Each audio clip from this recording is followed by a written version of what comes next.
ገብታለች። ቤካ ጎን ያለችው እሷ ናት። ኦኬ። ስለዚህ ታናግራት። ኦኬ እሺ። እዚህ እንኳን ደህና መጣሽ እህቴ።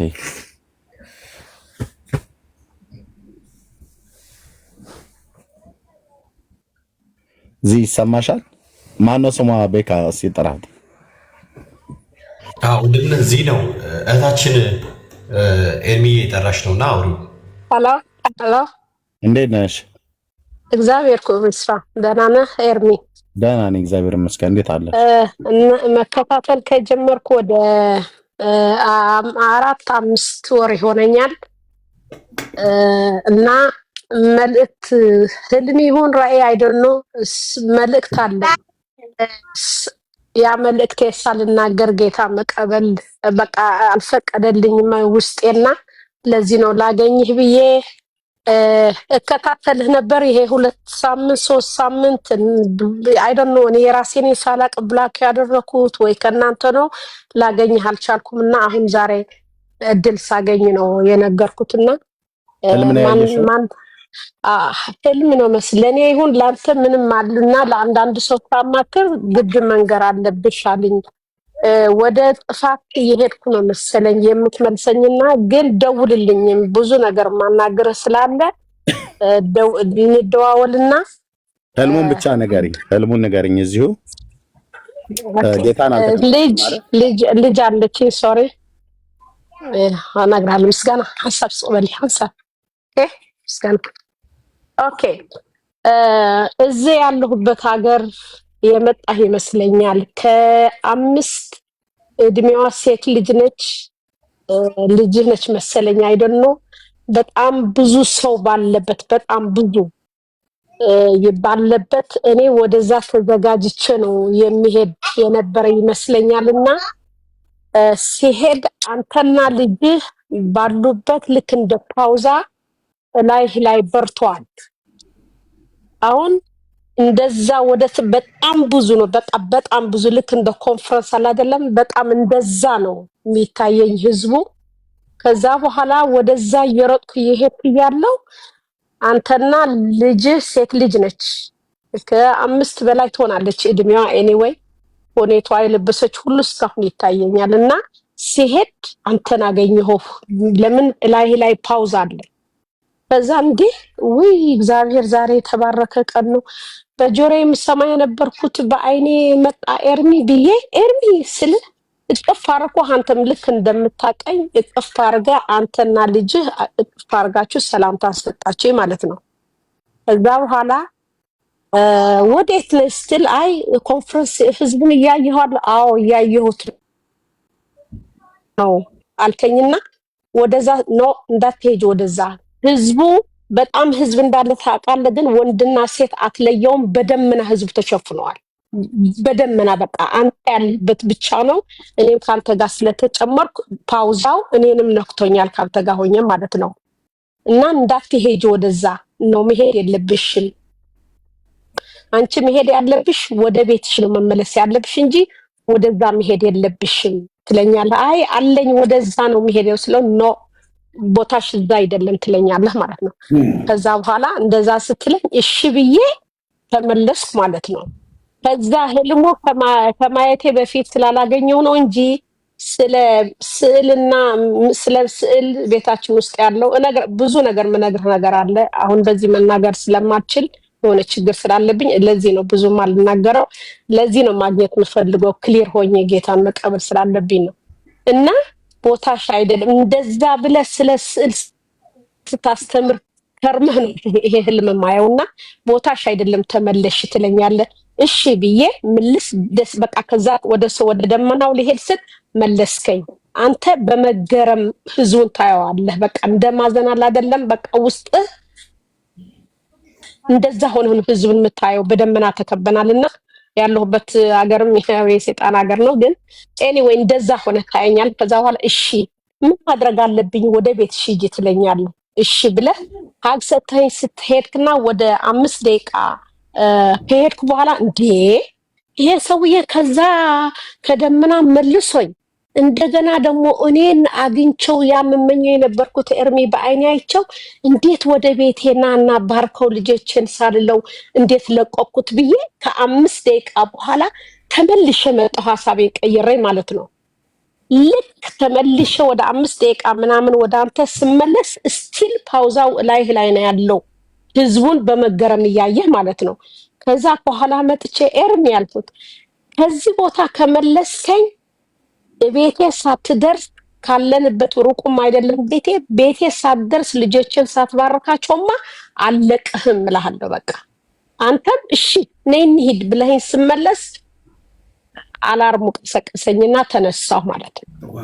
በቃ ይሄ ለኔ ነው ላንተ ነው አይ ዶንት ኖ ግራ ገብቶኝ ነው። አሁን ለአንዳንድ ሰው ስናገር መንገር አለብሽ ሌላም አለኝ ምነግርህ ከደወልክልኝ ማለት ነውና እግዚአብሔር ራሱ ነው የጠራኝ ነው የምለው ሳስበው ማለት ነው። እና ያ እና ለዚህ ነው አሉ ማነው ትዜ በጣም ጋሻው ትዜ ነው በቃ ህይወቴን የመራሁት። ምንም ነገር እንኳን እንቅፋት ቢኖረኝ በህይወቴ ብዙ እንቅፋት አለ በትዳራችን፣ ግን በትዝታና በጋሻው ብዙ ተባረከ ያለ እግዚአብሔር ክብር ይስፋ።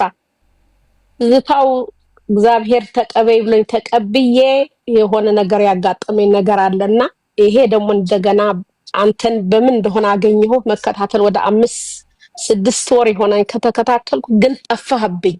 እንደገና ይሄን ህልም ሳይ በፍጹም በቃ ብዙ ነገር የጎደለኝ ነገር ስላለ አሁን እንኳን ወንድማችን ጋር ገብቼ እንዳጋጣሚ ገብቼ ነው በቃ ይሄ እድል እንዳያመልጠኝ ብዬ ወዲያው ምልክት የሰጠሁትና ማናገር 3 ሳምንት ይሆናል። ግን ልነግርህ ብዬ በምን ከኔ ተሰት ይሁን ከናንተ ይሁን በቃ እልም አልክብኝ።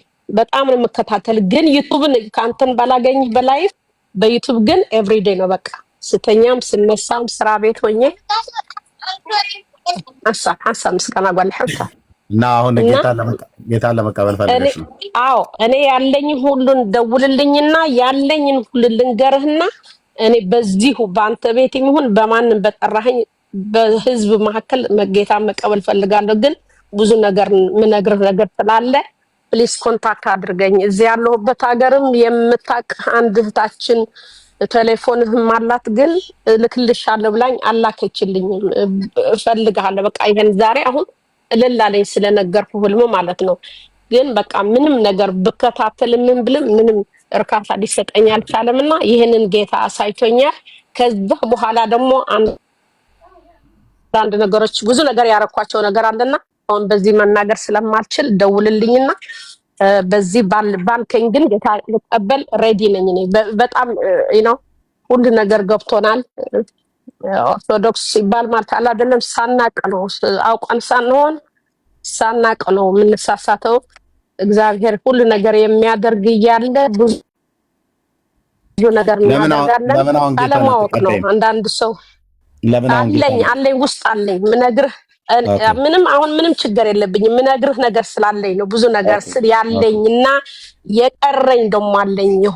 በቃ ልነግርህ አልችልም አሁን እዚህና ለዛ ብዬ ነው እንጂ ባልከኝ ቦታ እኔ አላፍርም። ክርስቶስ በእኔ አላፈረም፣ እኔ አላፍርም። ለጌታ ለመቀበል ምንም አላፍርም። በጣም ተባረክ ያለው ትዝየንም ይላለው። ስልክሽን ጻፊልኝ እኮ ምንም ከዛ በኋላ እኮ አሁን ልደውል እንዴት አድርጌ ልጻፍ ንገረኝ እስኪ። አይ ቲንክ እኔ ሳላቆጠርቼ ነው መሰለኝ ቲክቶክ ምናምን እዚህ ጋር ልጻፍ ኤርሚ የኮሜንት ላይ እንዳትጽፊ እዚህ ከታች እንዳትጽፊ እና ለዛ እኮ ነው አሁንና ለዛ እኮ ነው እሱ በውስጥ አንተ በውስጥ አገኛት ኤርሚ እኔ አሰርዬ ወይ እኔ እፈልግሃለሁ ማለት እህታችን እሺ ብትልና ማለት ችግር የለውም እኮ ጌታ እሱ ጥሩ ለዛ ነው እንጂ ምንም ችግር የለም። አዎ ያገኝሻል፣ ችግር ለዛ ነው ግድ የለም። በቤታዬ ያገኛትና አውርታ ኦኬ አግኝቼዋለሁ። ኦኬ በቃ እሺ፣ በጣም ነው የማመሰግነው። ያው ስልኬን ልኬልሻለሁ። ያ ስክሪንሻት አድርግ። ያ ከዛ ዋትስአፕ ላይ ከፈለግሽ ደውይልኝ። ጀርመን ነው የምትኖሪው? መርሐባ ነው አሜሪካ ነው የምኖረው። እነግርሃለሁ፣ በደንብ አድርጌ እነግርሃለሁ። እዚህም አሉኝ አንተን በደንብ የሚያውቁ ደውልልሃለሁ። በጣም ነው የምፈልግህና ኦኬ። አሁን ልጅ ስላለኝ ባዘር እንዳላደርጋችሁ እወጣለሁ። እሺ ተባረከ። ኦኬ በጣም ነው የማመሰግናችሁ። አሜን አሜን። እሺ ጌታ ይባርክሽ እህቴ፣ በርቺ። ትርጉም ያለው መልእክት ነው አይደል ፓስተር? ትርጉም ያለው ህልም ነው አይደል? ህልሙ በጣም በኋላ እናወራለን። እሺ በኋላ እናወራለን። ያ ቀጥል። ኦኬ ልቀጥል ኤርሚ? አዎ በቃ እሺ። ሁላችሁንም ሰላም ብያለሁ። እዚህ ገስት ጋር ያላችሁ ወንድሞች እህቶች፣ የጌታ ጸጋና ሰላም ይብዛላችሁ። በታች ሆናችሁ ሼር እያረጋችሁ ታብታብ እያረጋችሁ ኮመንት እየሰጣችሁ ያላችሁ ወንድሞቼ እና እህቶቼ የጌታ ጸጋና ሰላም ከእናንተ ጋር ይሁን። ጌታን በጣም አድርገን እናመሰግናለን። እንግዲህ ይሄ መጽሐፍትን እንወቅ በሚል ርዕስ መርሃ ግብር መሰረት እግዚአብሔርን ቃል በትክክል ኤክስፖዝ እያደረግን ማለት እየገለጥን ጳውሎስ ምን አለ፣ ጸሐፊዎቹ ምን አሉ የሚለውን ነገር በቀጥታ ከጸሐፊዎቹ ለመስማት ወይም በመስማት የምንማርበት መርሃ ግብር ነው። የየትኛውንም ቤተ እምነት አስተሳሰብ አይደለም እዚህ ለማንጸባረቅ ጥረት የምናደርገው። መጽሐፉ ምን ይላል ነው። መጽሐፉ ምን ይላል እሱ ላይ ነው በጣም ትኩረት የምናደርገው። በዚህ መሰረት እንግዲህ የገላትያን መጽሐፍ ቀዳሚ አድርገ ነው ወይ ጉድ። በዚህ መሰረት እንግዲህ የገላትያን መጽሐፍ እንዲሁ በልቤ ስላለ ቀዳሚ አድርገ ነው ጀምረን ከ6 ወይም 7 ሳምንት ያህል ጊዜ አጥፍተናል የገላትያን መጽሐፍ በተመለከተ እና ምዕራፍ 2 ቁጥር 11 እስከ 21 ዛሬ ለማየት ጥረት እናደርጋለን። በእነዚህ 7 ወይም 6 ወይም 7 ሳምንታቶች ውስጥ ብዙ ነገሮች የገላትያን ቤተክርስቲያን የገላትያን መጽሐፍ በተመለከተ ስናይ ነው የቆየነው። ዛሬ ገላትያ መጽሐፍ ምዕራፍ 2 ቁጥር 11 ጀምሮ ያለውን ቦታ እናነብና አውዳዊ ክለሳ በጣም አጭር የሆነ ኮንቴክስቹዋል ጋር የተያያዘ እንትን አደርጋለሁ። በጣም የሚገርማችሁ ነገር ይሄ አሁን የምጠቀምበት ስልክ ቁጥሩ ማንም ሰው እጅ የለም፣ ግን ከየት እንደሆነ አላቅም እየደወሉ ይበጠብጡኛል እና መሀል ላይ ቁርጥ የሚለው ለዛ ነው። ይቅርታ ተደውሎበት አቅም አሁን ለምደውል አቅም። አጭር ጸሎት እናርግና ወደ ዛሬው ሀሳብ ዘልቃለሁኝ። ደግ አባት ስምህ ለዘላለም እስከ ለዘላለም የተቀደሰ ይሁን። በሰማያት የምትኖረው አባታችን ሆይ አንተ ጻድቅ ነህ፣ አንተ ቅዱስ ነህ። ስምህ ለዘላለም የተቀደሰ ይሁን። አቤቱ የመንግስትህን እውነት ብርሃን በዚህ ጊዜ ገልጠህ እንድታስተምረን። ልጆች ሁሉ ከእግዚአብሔር የተማሩ ይሆናሉ፣ የልጆችም ሰላም ብዙ ይሆናል ተብሎ እንደተጻፈ ቃልህን ለሚሰሙ ሁሉ ሰላም እንዲሆን፣ ቃልህን ለሚሰሙ ሁሉ በመንፈስ በነፍስ በስጋቸው ላይ ሰላም እንዲሆን፣ በሕይወታቸው ላይ ቃል የሚሰጠው ሰላም እንዲሆን አቤቱ የቃል ፍቺ ያበራል፣ ሕፃናትን ጠቢባን ያደርጋቸዋል ተብሎ እንደተጻፈ ሃሌሉያ መንፈሳዊ ሕፃንነትን ከላያችን ላይ እንድትገፈው የ21ኛውን ክፍለ ዘመን ክፋት መቋቋም የሚችል ጥበብ ጌታ ሆይ እንድታካፍለን በቅዱስ ቃል እንለምንሃለን። አንተ ጻድቅ ነህ። ባሪያህን እንድታግዘኝ ጌታ ሆይ አፌን በመክፈት ቃልህን መናገር እንድችል መንፈስህ እንዲነዳኝ ራሴን ላንተ ሰጠሁ። ክብር ላንተ ይሁን። በኢየሱስ ስም ጸለይኩ። አሜን አሜን። ጌታ ይባረክ። ጌታን እናመሰግናለን። እንግዲህ ገላትያ ምዕራፍ 2 ቁጥር 11 እስከ 21 ሮጥ ብዬ ላንብበው አንዴ። ነገር ግን ኬፋ ወደ አንጾኪያ በመጣ ጊዜ ፊት ለፊት ተቃወምሁት፣ ይፈረድበት ዘንድ ይገባ ነበርና። ጉድ እኮ ነው። አንዳንድ ከያዕቆብ ዘንድ ሳይመጡ ከአሕዛብ ጋር አብሮ ይበላ ነበርና፣ በመጡ ጊዜ ግን ከተገረዙት ወገን ያሉትን ፈርቶ ያፈገፍግ ነበርና ከእነርሱም ተለየ። የቀሩትም አይሁድ ደግሞ በርናባስስ እንኳ በግብዝነታቸው እስከተሳበ ድረስ ከእርሱ ጋር አብረው ግብዞች ሆኑ። ነገር ግን እንደ ወንጌል እውነት በቅንነት እንዳልሄዱ ባየው ጊዜ very remarkable በኋላ አንሰዋለሁ። እንደ ወንጌል እውነት በቅንነት እንዳልሄዱ ባየሁ ጊዜ በሁሉ ፊት ኬፋን አንተ አይሁዳዊ ሳለህ በአይሁድ ኑሮ ያይደለ በአሕዛብ ኑሮ ብትኖር አሕዛብ በአይሁድ ኑሮ ሊኖሩ እንዴት ግድ አልሃቸው አልሁት። እኛ በፍጥረት አይሁድ ነን፣ ኃጢአተኞችም የሆኑ አሕዛብ አይደለን። ነገር ግን ሰው በኢየሱስ ክርስቶስ በማመን እንዲጸድቅ እንጂ በሕግ ሥራ እንዳይሆን አውቀን ሥጋን የለበሰ ሁሉ በሕግ ሥራ ስለማይጸድቅ እኛ ራሳችን በሕግ ሥራ ሳይሆን በክርስቶስ እምነት እንጸድቅ ዘንድ በክርስቶስ ኢየሱስ አምነናል። ነገር ግን በክርስቶስ ልንጸድቅ የምንፈልግ ስንሆን ራሳችን ደግሞ ኃጢአተኞች ሆነን ከተገኘን እንግዲያስ ክርስቶስ የኃጢአት አገልጋይ ነዋ? አይደለም። ያፈረስሁትን ይህን እንደገና የማንጽ ከሆንሁ ራሴ ሕግ ተላላፊ እንደሆነ አስረዳለሁና እኔ ለእግዚአብሔር ሕያው ሆኜ እኖር ዘንድ በሕግ በኩል ለሕግ ሞቼ ነበርና ከክርስቶስ ጋር ተሰቅያለሁ። እኔም አሁን ሕያው ሆኜ አልኖርም፣ ክርስቶስ ግን በእኔ ይኖራል። አሁንም በሥጋ የምኖርበት ኑሮ በወደደኝና ስለ እኔ ራሱን በሰጠው በእግዚአብሔር ልጅ ላይ ባለ እምነት የምኖረው ነው። የእግዚአብሔርን ጸጋ አልጥልም። ጽድቅስ በሕግ በኩል ከሆነ እንኪያስ ክርስቶስ በከንቱ ሞተ ይላል። የቤተ ክርስቲያን አዳሽ ተብሎ የሚታወቀው ማርቲን ሉተር ሕይወቱን ወደ ላይና ወደ ታች ያገለባበጠው የመጽሐፍ ቅዱስ ክፍል ይሄ ክፍል ነው ዘመዶች።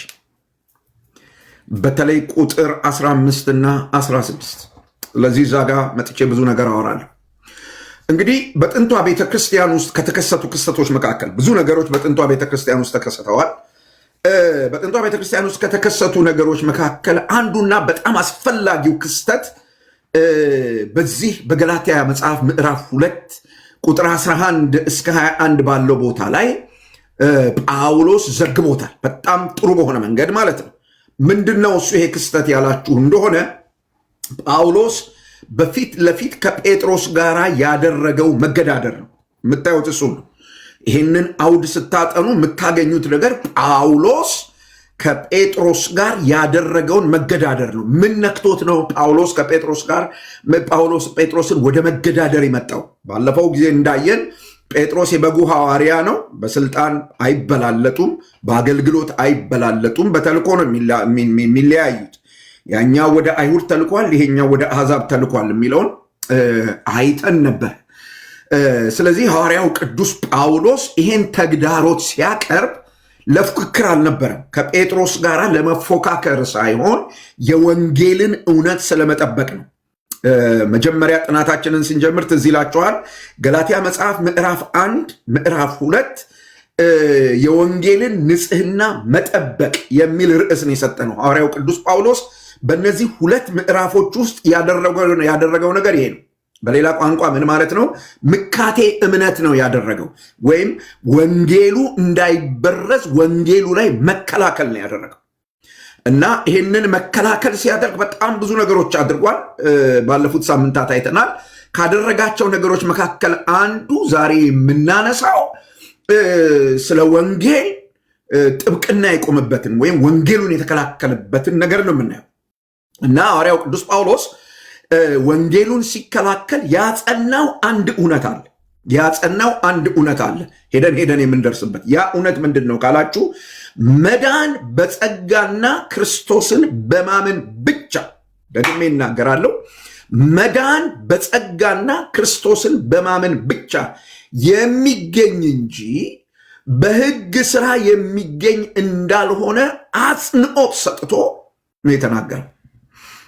እንግዲህ ይህንን በደንብ ለመገንዘብ እንድንችል ትንሽ አውዱን ከለስ ለማድረግ ያህል ጳውሎስ ምዕራፍ 1 ላይ ሐዋርያዊ ስልጣኑን በተመለከተ ሙግት አቅርቧል እና ያ ሙግቱ ወንጌልን የመመከት ራይት እንዳለው ወንጌሉን ከየት እንዳመጣው ያብራራበት ነው።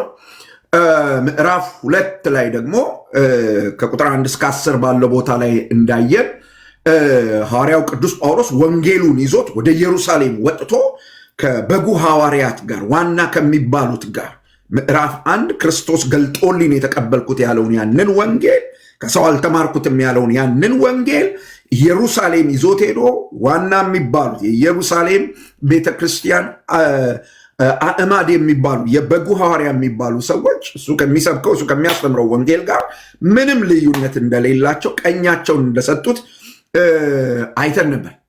እንግዲህ ሐዋርያው ቅዱስ ጳውሎስ አሁን ደግሞ በዚህ በምዕራፍ 2 ቁጥር 11 ጀምሮ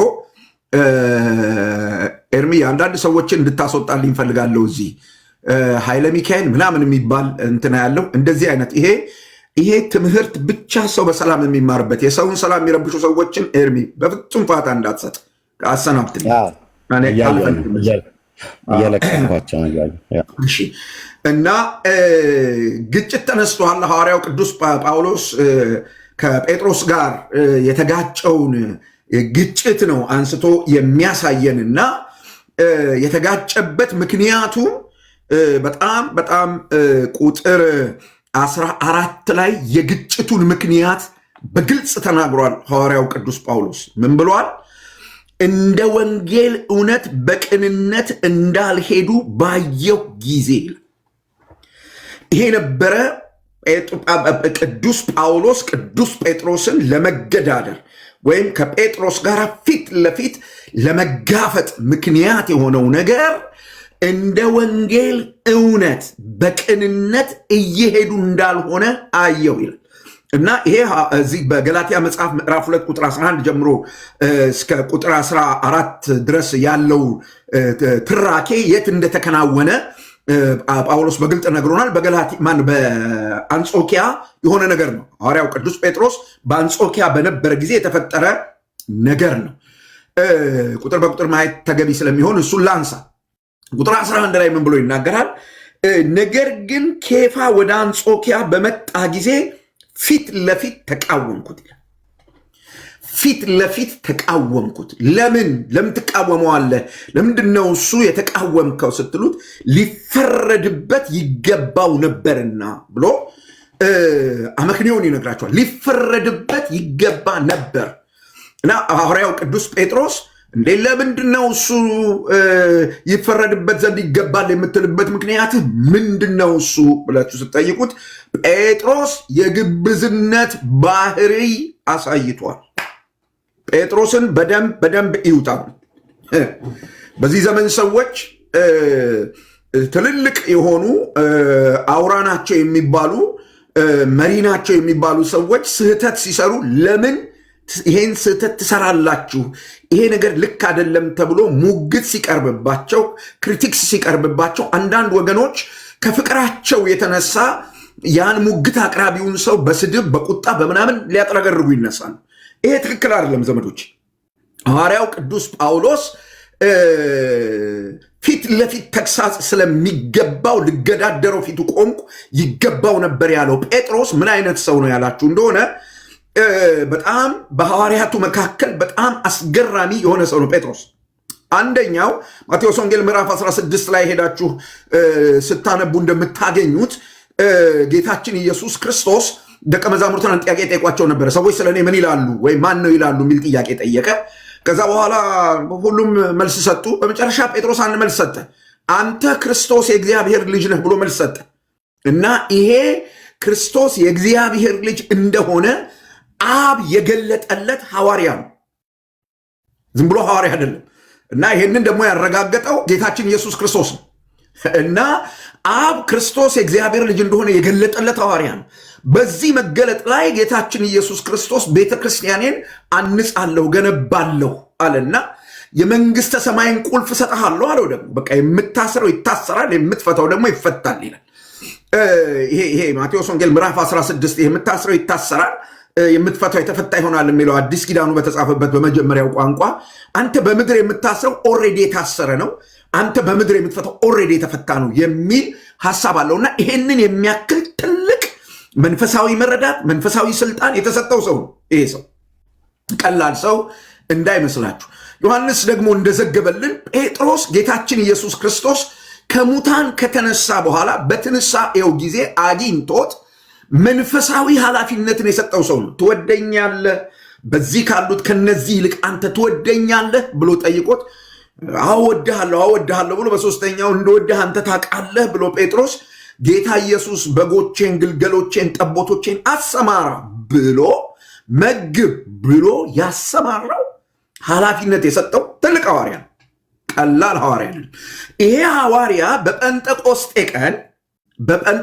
ቀን ሐዋርያ ሥራ ምዕራፍ 2ን ስታጠኑ እንደምታገኙት መንፈስ ቅዱስ በወረደ ጊዜ ሰዎች በአዲስ ቋንቋ በተናገሩ ጊዜ በዛ የነበሩ ሰዎች ግራ ሲጋቡ፣ ምናልባት ከ19 ሀገር የመጡ ሰዎች አሉ። እነዛ ሰዎች ግራ ተጋብተው ልክ ያልሆነ ትችት ባቀረቡ ጊዜ ጉሼ ወይን ጠጅ ጠጥተው ነው ባሉ ጊዜ ከሐዋርያቱ ጋር ብድግ ብሎ ቆሙ። መንፈስ በላዩ አርፎ የብሉይ ኪዳንን መጽሐፍ ጠቅሶ ነገረ ፍጻሜ ያስተማረ ትልቅ ሰው ነው። ይሄ ሰውዬ በግብዝነት ተወሰደ። በጣም የሚገርም ነገር። ይሄ ሰውዬ ወደ አንጾኪያ መጥቶ አንድ ችግር ገጠመው። ሐዋርያው ቅዱስ ጳውሎስ በጣም ኃይለኛ ቃል የተጠቀመው ቁጥር 14 ላይ ታችኋል። በዚህ ከፍታ በዚህ መንፈሳዊ ትልቅነት ውስጥ ያለውን ሰው ምን ይላል? እንደ ወንጌል እውነት በቅንነት አልሄደም። እና እሱም ደግሞ የተባበሩ ሰዎች አሉ። የሚገርም ነገር ነው። ይሄ ነው ምክንያቴ ይላል። ይሄ ነው ምክንያቴ። እና ሐዋርያው በጣም በሚገርም ሁኔታ በቀጥታ ነው የተቃወመው። ምክንያቱም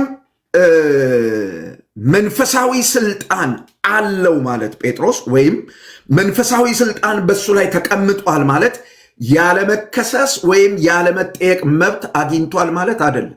በዚህም ዘመን ያለን ሰዎች ከጴጥሮስ ለማንበልጥ ስንጠየቅ ባስተማርነው ትምህርት፣ በተናገርነው ንግግር፣ በሰጠነው ትንታኔ ስንጠየቅ አካኪ ዘራፍ ማለት ተገቢ አይደለም። ጴጥሮስ አካኪ ዘራፍ አላለም።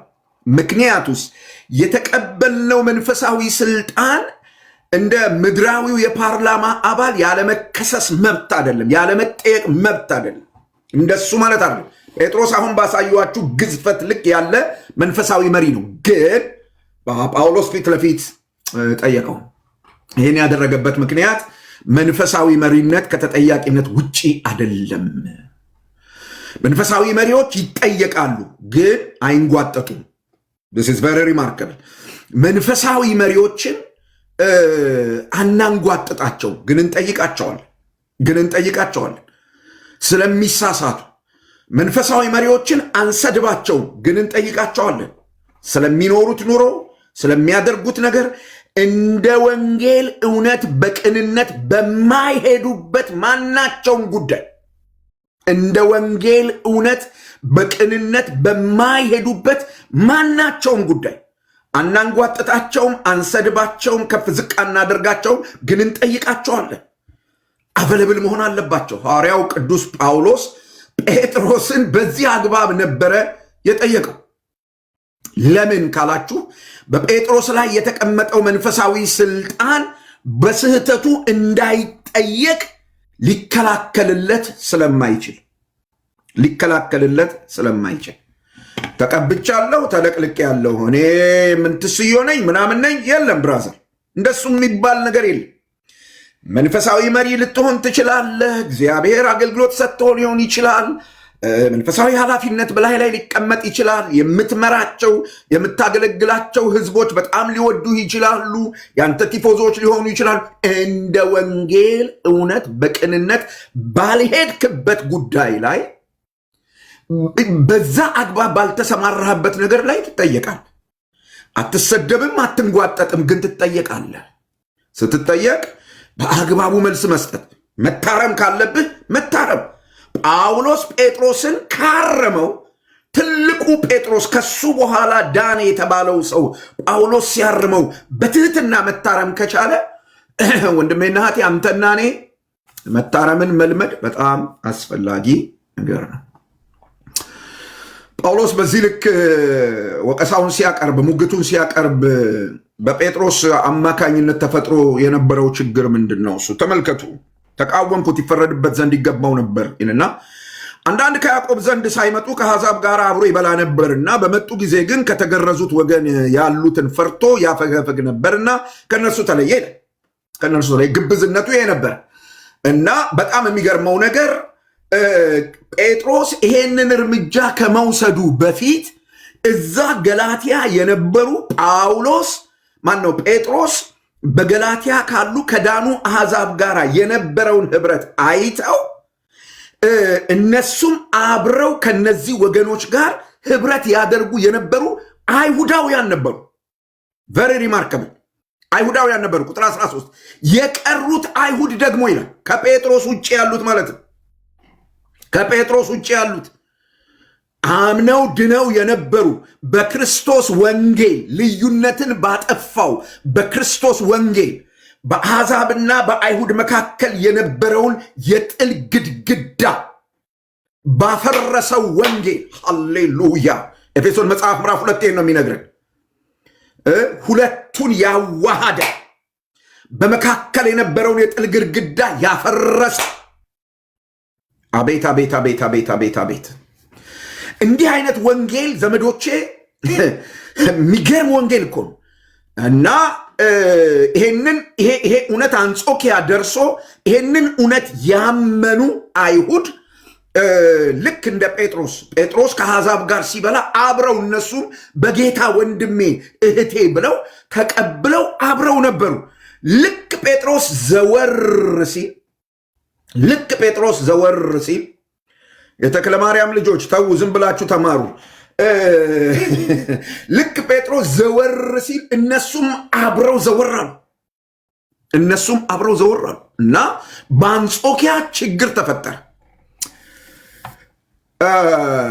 በጣም በጣም አስገራሚ ግብዝነት እዛ ተገለጠ። ተመልከቱ።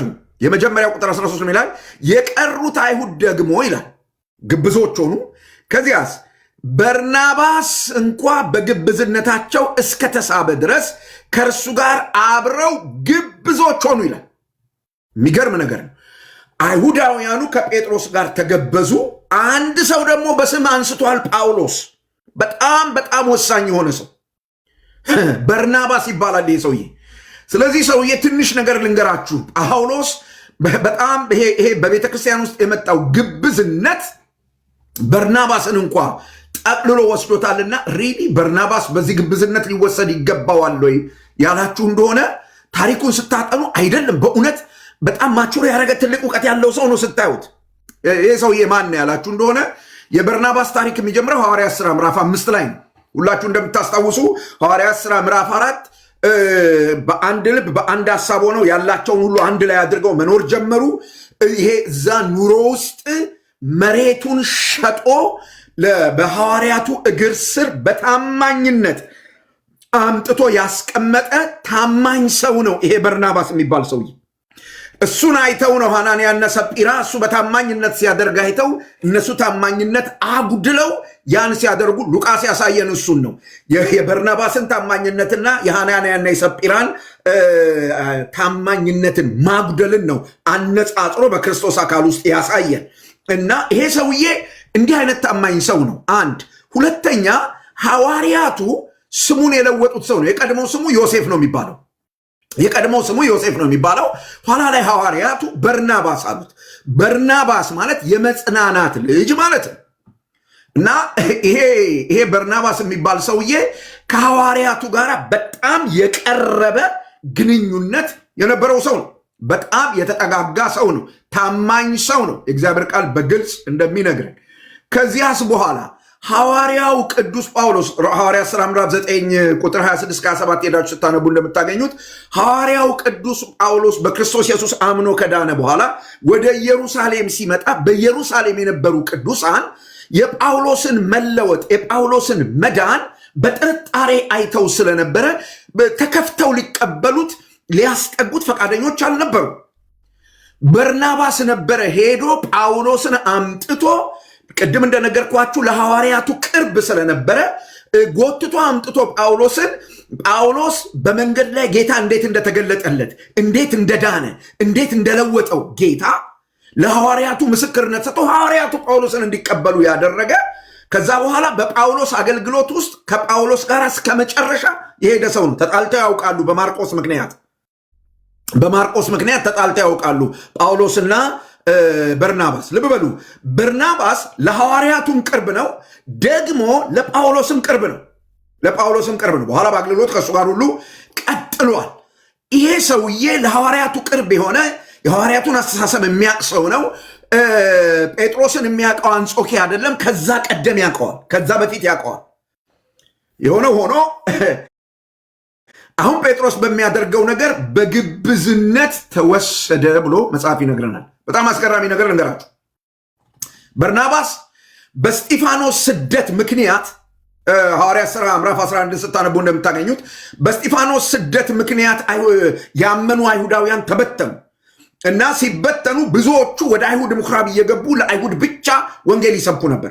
ግን አንዳንድ ወገኖች ወደ አንጾኪያ ወረዱና ወንጌልን ሰበኩ።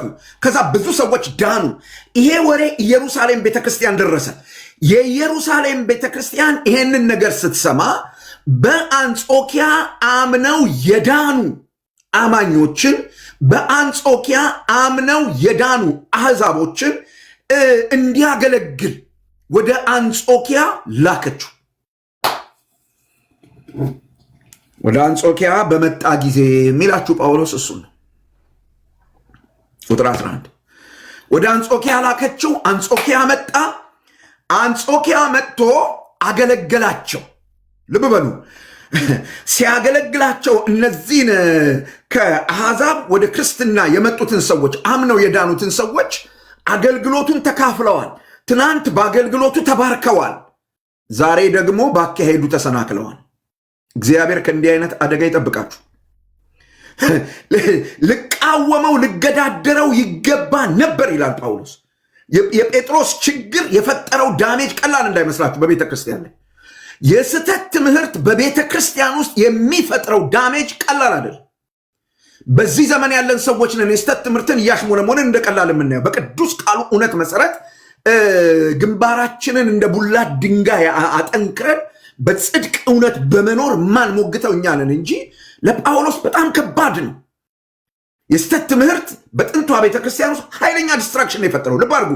ይሄ ሰውዬ እንኳን ሳይቀር በጴጥሮስና የጴጥሮስን መንገድ አይተው ከሄዱ አይሁዳውያን ጋር ከነሱ ጋር በግብዝነት ተወሰደ። ያገለገላቸውን ሰዎች ትናንት ካስተማረው ትምህርት ጋር ዛሬ በኑሮ መቃረን ጀመረ። በጴጥሮስ ግብዝነት ተወሰደ። ይሄ ነበረ ጳውሎስ ጴጥሮስን እንዲገዳደረው፣ ፊት ለፊት እንዲቃወመው፣ ልክ አይደለህም እንዲለው፣ ቻሌንጅ እንዲያደርገው ያስነሳው ነገር ስሜታዊነት አልነበረም ዘመዶች፣ የግል ጥላቻ አልነበረም። እና እንደ ወንጌል እውነት በቅንነት አልሄዱም ሲል ይሄንን ማለቱ ነው ሐዋርያው ቅዱስ ጳውሎስ። እንደ ወንጌል እውነት በቅንነት አልሄዱም። የሆነ ሽሩድ የሆነ ነገር ተጀምሯል። ልክ ያልሆነ ነገር ተደርጓል። ይሄንን ሳይ ፊት ለፊት ይላል። ይሄንን ሳይ ፊት ለፊት ስለ ጳውሎስ በጣም እግዚአብሔርን ከማመሰግንበትና ከምደነቅበት እግዚአብሔርም እንዲያደርግልኝ ከምፈልገው ነገር መካከል አንዱ ለሶስተኛ ሰው አላወራም። አይገርምም?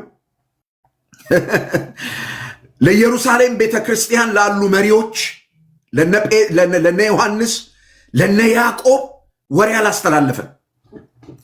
አያችሁት በርናባስና ጴጥሮስ እዚህ የሚሰሩትን ስራ እዩ። ይሄንን ጉድ አይደለም ያለው።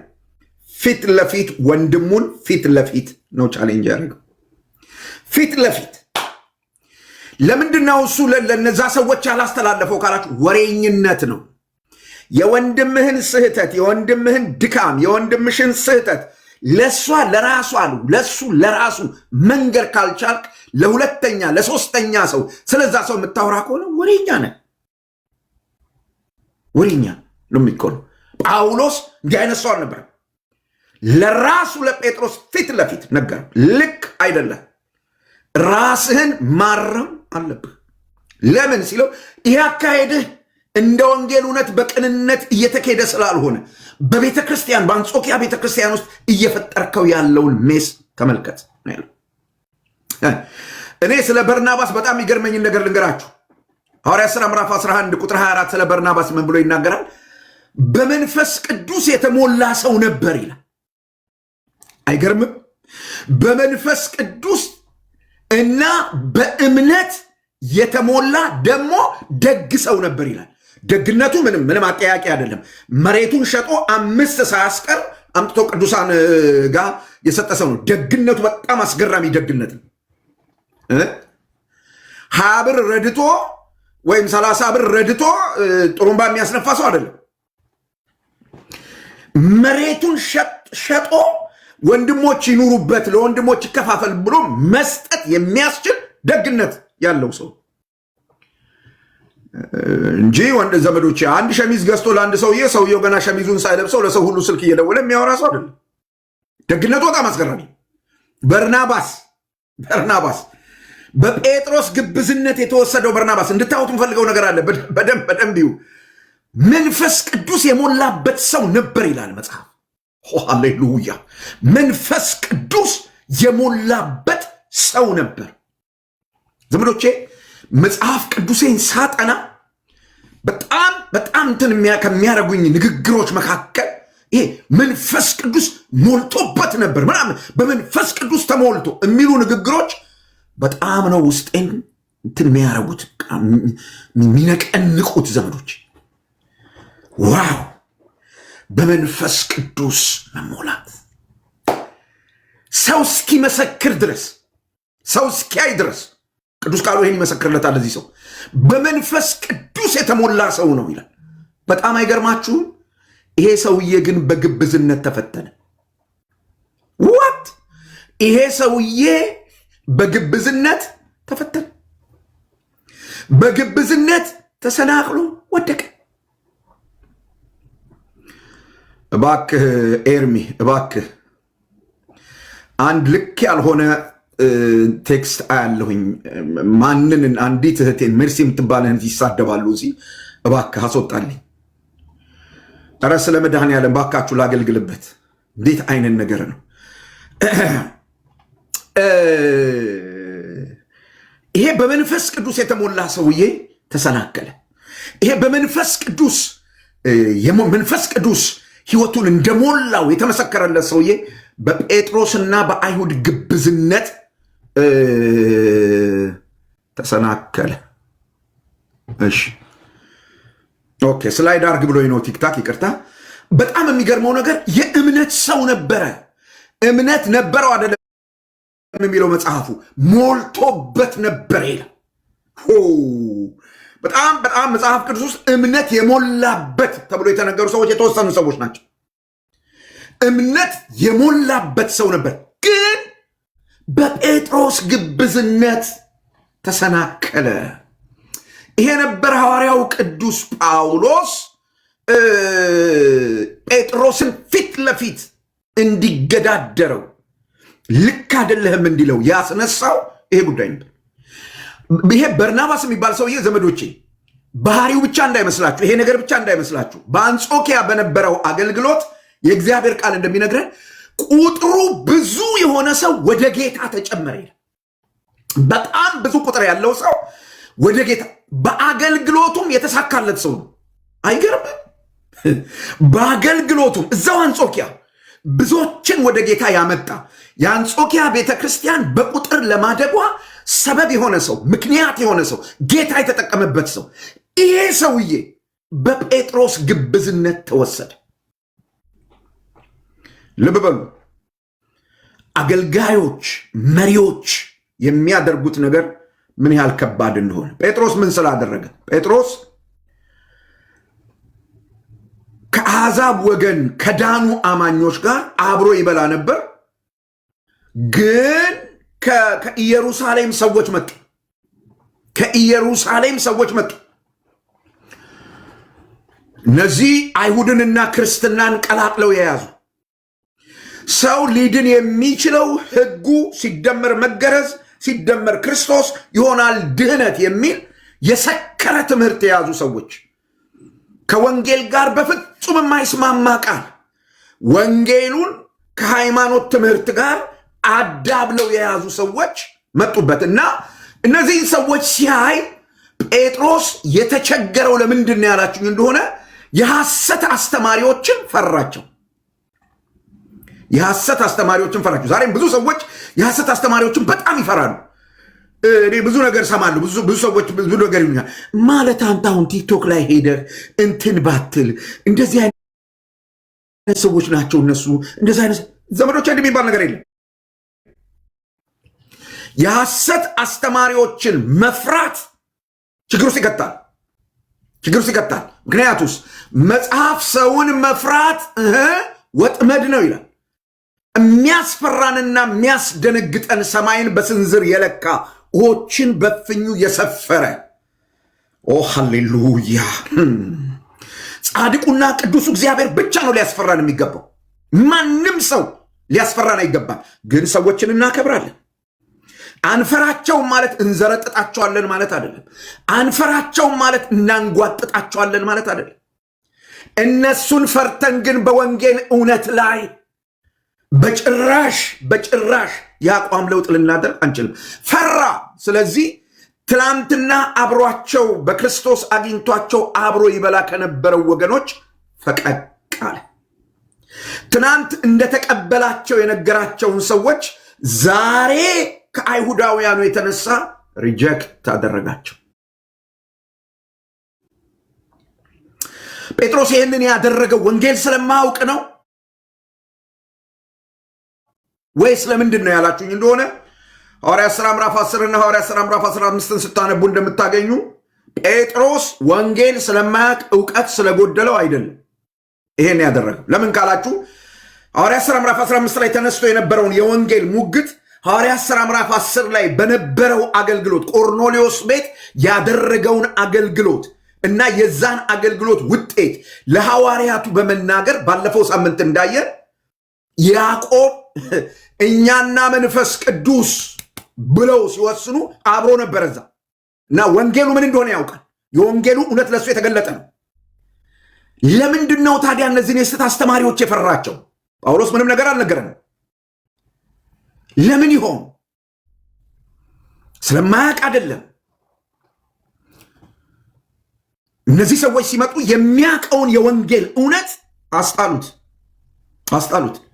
ብዙ ሰዎች ሰው ፈርተው ኑሮ ፈርተው የወንጌልን እውነት ጥለዋል። እግዚአብሔር ዘመዶቼ ይርዳን። በጣም ቁልፍ ነገር ነው እየነገርኳቸው ያለሁት። ይሄ ሁኔታ ነበረ ጳውሎስ ጴጥሮስን እንዲገዳደረው ፊት ለፊቱ መጥቶ እንዲቆም ያደረገው ወንጌልን ስለጣለ። ምክንያቱስ ወንጌልን መጣል ለጴጥሮስም አደጋ ነው፣ ለቤተ ክርስቲያንም አደጋ ነው፣ ለሚመጣውም ትውልድ አደጋ ነው። ወንጌሉን ሙሉ በሙሉ ሙልጭ አድርጎ ነው የካደው ጴጥሮስ አይደለም። ቅይጥ ትምህርት ሲመጣ ተቀብሎ አስገባ። በዚህ ዘመን ላለን የቤተ ክርስቲያን መሪዎች ወንጌልን መጣላችንና አለመጣላችንን እርግጠኛ መሆን አለብን። መዓት የኢዝም አስተሳሰቦች መጥተው በወንጌል ውስጥ ተደብልቀዋል። እንዳንነካቸው በመቻቻል ነው ምንኖር ይባላል። አይ ብራዘር፣ የምንችለው ቅዱስ ቃሉ የሚለውን ብቻና ብቻ ነው። ከቅዱስ ቃሉ ጋር የሚጣረሰውን ነገር ማረም ነው ያለብህ፣ ማረም ነው ያለብኝ፣ ማረም ነው ያለብሽ። ግን የስህተት አስተማሪዎች ይህንን ማድረግ አይወዱም። አመፅ ነው የሚቀሰቅሱት፣ አድማ ነው የሚጠሩት። ይሄ ባህሪያቸው ነው። ምናልባት ጴጥሮስን ይሄ ሊሆን ይችላል ያስፈራው። አማኞች መፍራት ሲጀምሩ ወንጌልን ይነጠቃሉ፣ የወንጌልን መሪ ይነጠቃሉ። ዘመዶቼ ወንጌልን ከሆነ ነገር ጋር ስታቀላቅሉት፣ ስትደባልቁት ወንጌል መሆኑ ያቆማል። ሰምታችሁኛል ያልኩትን?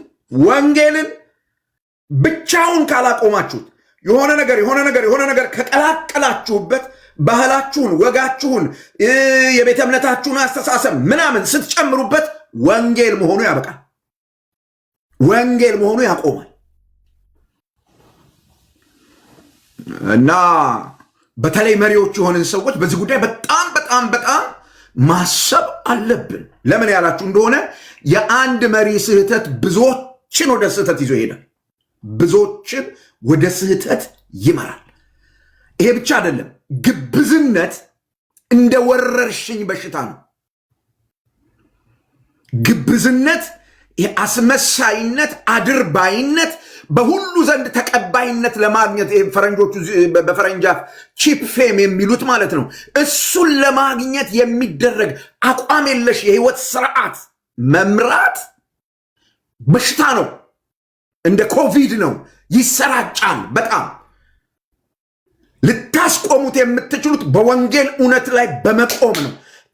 ልትለብሱት የሚገባው ማስክ እሱ ነው። ቫይረሱ እንዳይገባባችሁ ቅዱስ ቃሉ በሚለው እውነት እሞታለሁ የሚል ውሳኔ ብቻ ነው ሊያድናችሁ የሚችል። ለምን ካላችሁ አድማቸውን አትችሉትም። እነዚህ ሰዎች በኢየሩሳሌም የነበሩትን ትልልቅ ሰዎች ጭምር እንደ ማስፈራሪያ ይጠቀሙ ስለነበረ ከዛኔ መጣ ነው ምን ለምትሉት ይሉ ስለነበር በጣም ይገርመኝ ጴጥሮስ እሱም ከዛኔ መጣው። ለምን እንደሚፈራቸው አይገባኝም። ግብዝነት በሁሉ ሰው ዘንድ ተቀባይነት ለማግኘት ሁሉን ለማስደሰት መሞከር በሽታ ነው። አንተ ስታረገው ካዩ ሌሎችም ይቀጥሉበታል። እውነት ይመስላቸዋል፣ ልክ ይመስላቸዋል። ግብዝነት በሽታ ነው ዘመዶች፣ አደገኛ በሽታ።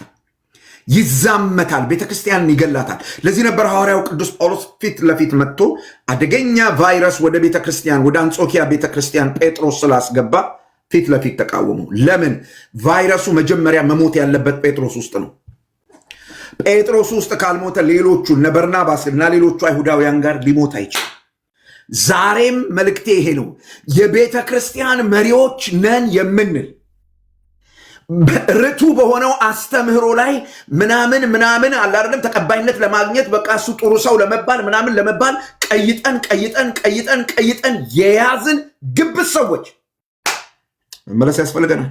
ለምን ካላችሁ ህዝቡ በዚያው መስመር ስለሚሄድ ይሄ ችግር በዚህም ዘመን ሊከሰት ይችላል አለ። ስለዚህ ጳውሎሶች ያስፈልጉናል።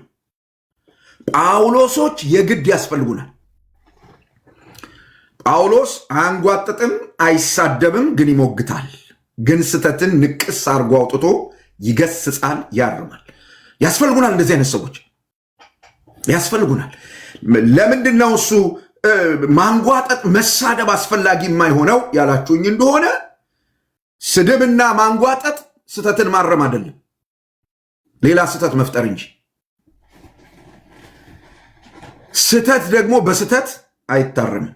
ስለዚህ እንደ ጳውሎስ ያሉ ሰዎች ብዙ ጳውሎሶች በዚህ ዘመን ለቤተ ክርስቲያን ያስፈልጋል። ጳውሎስ ሳያንጓጥጥ ሳይሳደብ ሌላ ነገር ሳይናገር ጴጥሮስን የተገዳደረው በምንድን ነው ያላችሁኝ እንደሆነ የወንጌልን እውነት ማዕከል አድርጎ። ሃሌሉያ! የምንን የወንጌልን እውነት ማዕከል አድርጎ የእርሱን ስሜት የእርሱን ፐርሰናል ኢንትረስት የእሱን ምናምን ወደ ዳር አድርጎ ቁጥር 14ን ተመልከቱ። ነገር ግን እንደ ወንጌል እውነት በቅንነት እንዳልሄዱ ባየው ጊዜ በሁሉ ፊት ኬፋን የመጀመሪያ ተጠያቂ ያደረኩት ኬፋን። ቫይረሱ እሱ ጋር ነው ያለው፣ በሽታው እሱ ጋር ነው ያለው። ስለዚህ እርሱን ፊት ለፊት ቻሌንጅ አደረኩት። ምንድን ነበረ ማዕከላዊው ነገር? ወንጌል፣ የወንጌል እውነት፣ የወንጌል እውነት።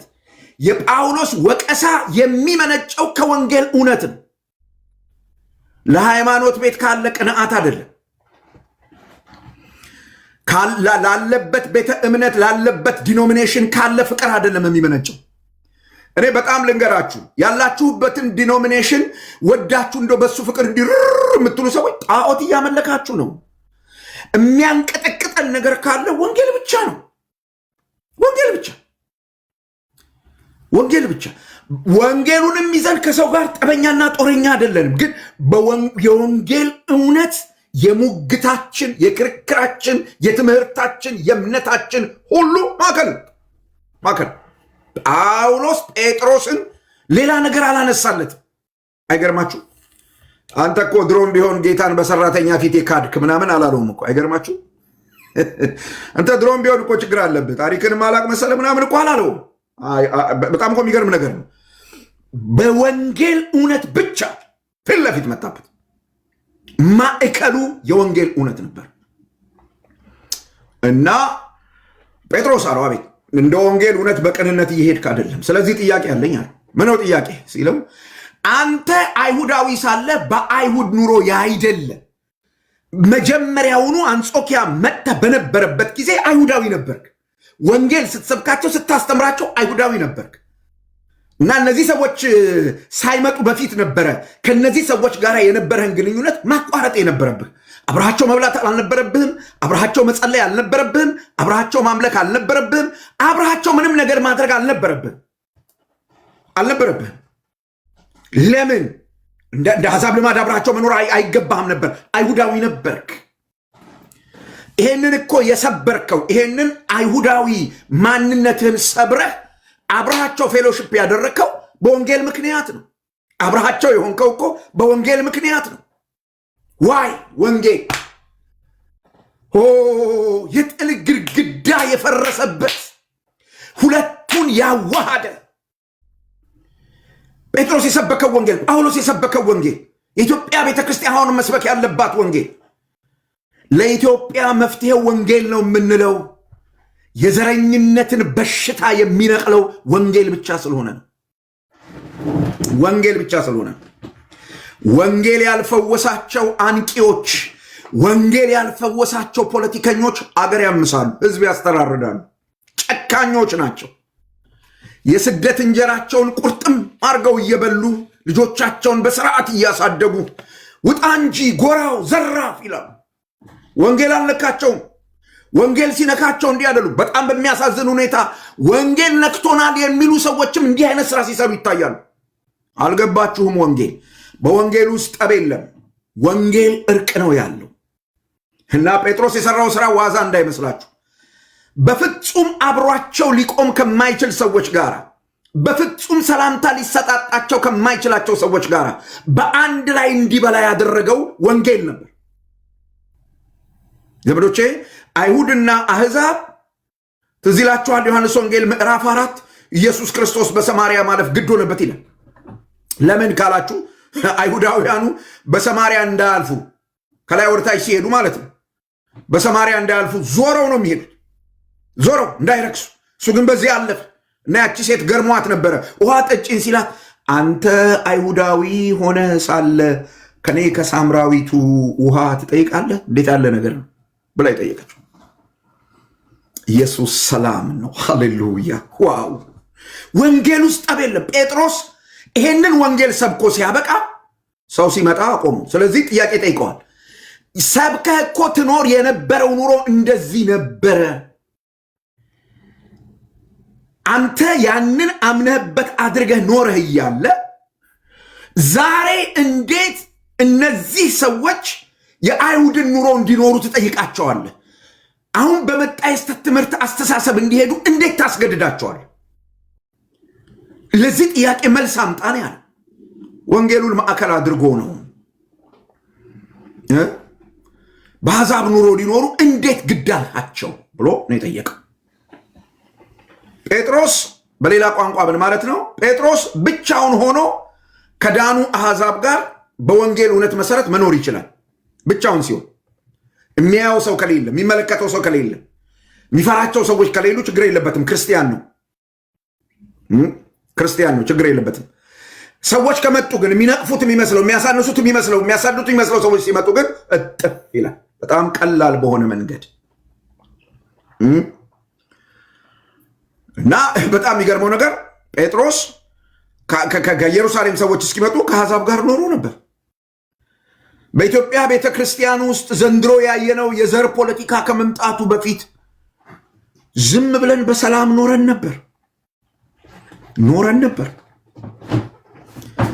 የዘር ፖለቲካ ሲመጣ አንድ ጸሎት ቤት አብረን መሆን አቃት። አደገኛ መርዝ ለሱ ማለት ነው። ዘመዶች ክርስቲያን ከሆነን ሁልጊዜ ክርስቲያን ነው የምንሆነው። ወንጌል በሁኔታ በጊዜ በቦታ የሚለዋወጥ ነገር አይደለም በጭራሽ። እና ጴጥሮስ ዘመዶቹን አይቶ እነዚህን አሕዛብ ሊያስገድዳቸው ሞከረ። ምን ማለት ነው ያላችሁኝ እንደሆነ የጴጥሮስ አቁመና እዚህ ጋር የታየው ደብል ፌስ የሚሉት ነው። አንዳንድ ሰዎች ደብል ፐርሰናሊቲ ያላቸው ኤርሚያስን ሲያገኙ ኤርሚያስን፣ ታሪኩን ሲያገኙ ታሪኩን መሆን ይችላሉ። ኦርቶዶክሱን ሲያገኙ ኦርቶዶክስ ናቸው። ወንጌል አማኙን ሲያገኙ ወንጌል አማኝ ናቸው። ችግር የለባቸው። ሁሉም ይስማማቸዋል። ሁሉም ልብስ ልካቸው ይሆናል። በጣም በጣም አስደንጋጭ ነገር ከዚያ ደግሞ ወንጌል አማኝ ነኝ ይላሉ። እንደዚህ የሚባል ነገር የለም ዘመዶች። ከእንዲህ አይነቱ በሽታ ጴጥሮስ እንዲፈወስ ህይወቱ እንዲላቀቅ ወንጌልን ማዕከል አድርጎ ነው የመጣው ጳውሎስ ወደ ጴጥሮስ። ለምን ካላችሁ ወንጌል ባህሪን ለመገምገም እውነተኛ መለኪያ ነው። ተለውጧል አልተለወጠም፣ ድኗል አልዳንም፣ ክርስቲያን ነው አይደለም፣ እውነተኛ ነው ሐሰተኛ ነው የሚለውን ለመለካት አሲድ ቴስቱ ወንጌል ነው። የትኛውን ቤተ እምነት አስተምሮ አይደለም ወንጌሉ። የወንጌሉን ምንነት መጀመሪያ ላይ ባስተማርኩ ጊዜ ተናግሬያለሁ፣ ትዝ ይላችኋል። እርሱ በጣም ወሳኝ ነው እና ጴጥሮስን ፊት ለፊት በዚህ ወንጌል ነው ቻሌንጅ ያደረገው።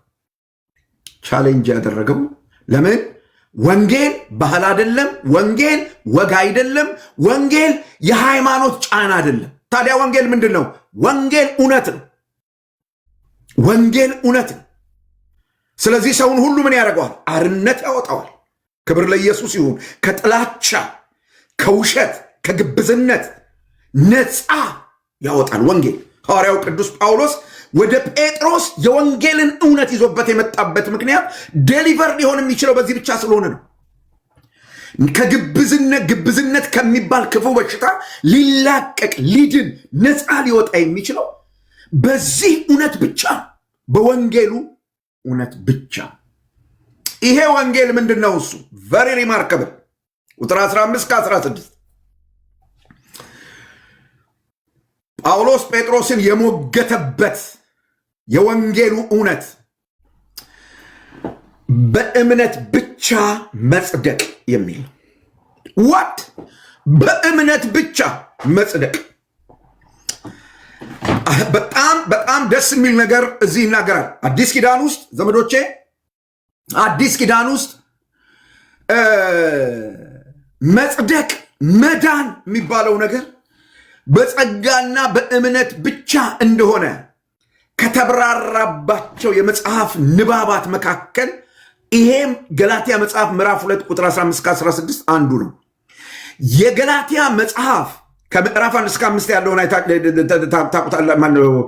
የገላትያን መጽሐፍ ከምዕራፍ 1 እስከ ምዕራፍ 6 ላለው የገላትያ መጽሐፍ ማዕከላዊው የማጠንጠኛው ማዕከላዊው ሐሳብ ወይም ቁልፉ ቃል ምንድን ያላችሁ እንደሆነ ገላትያ ምዕራፍ 2 ቁጥር 15-16 ነገረ መለኮታዊ እሳቤው የት ነው ያለው? በኋላ መጣበታለሁ።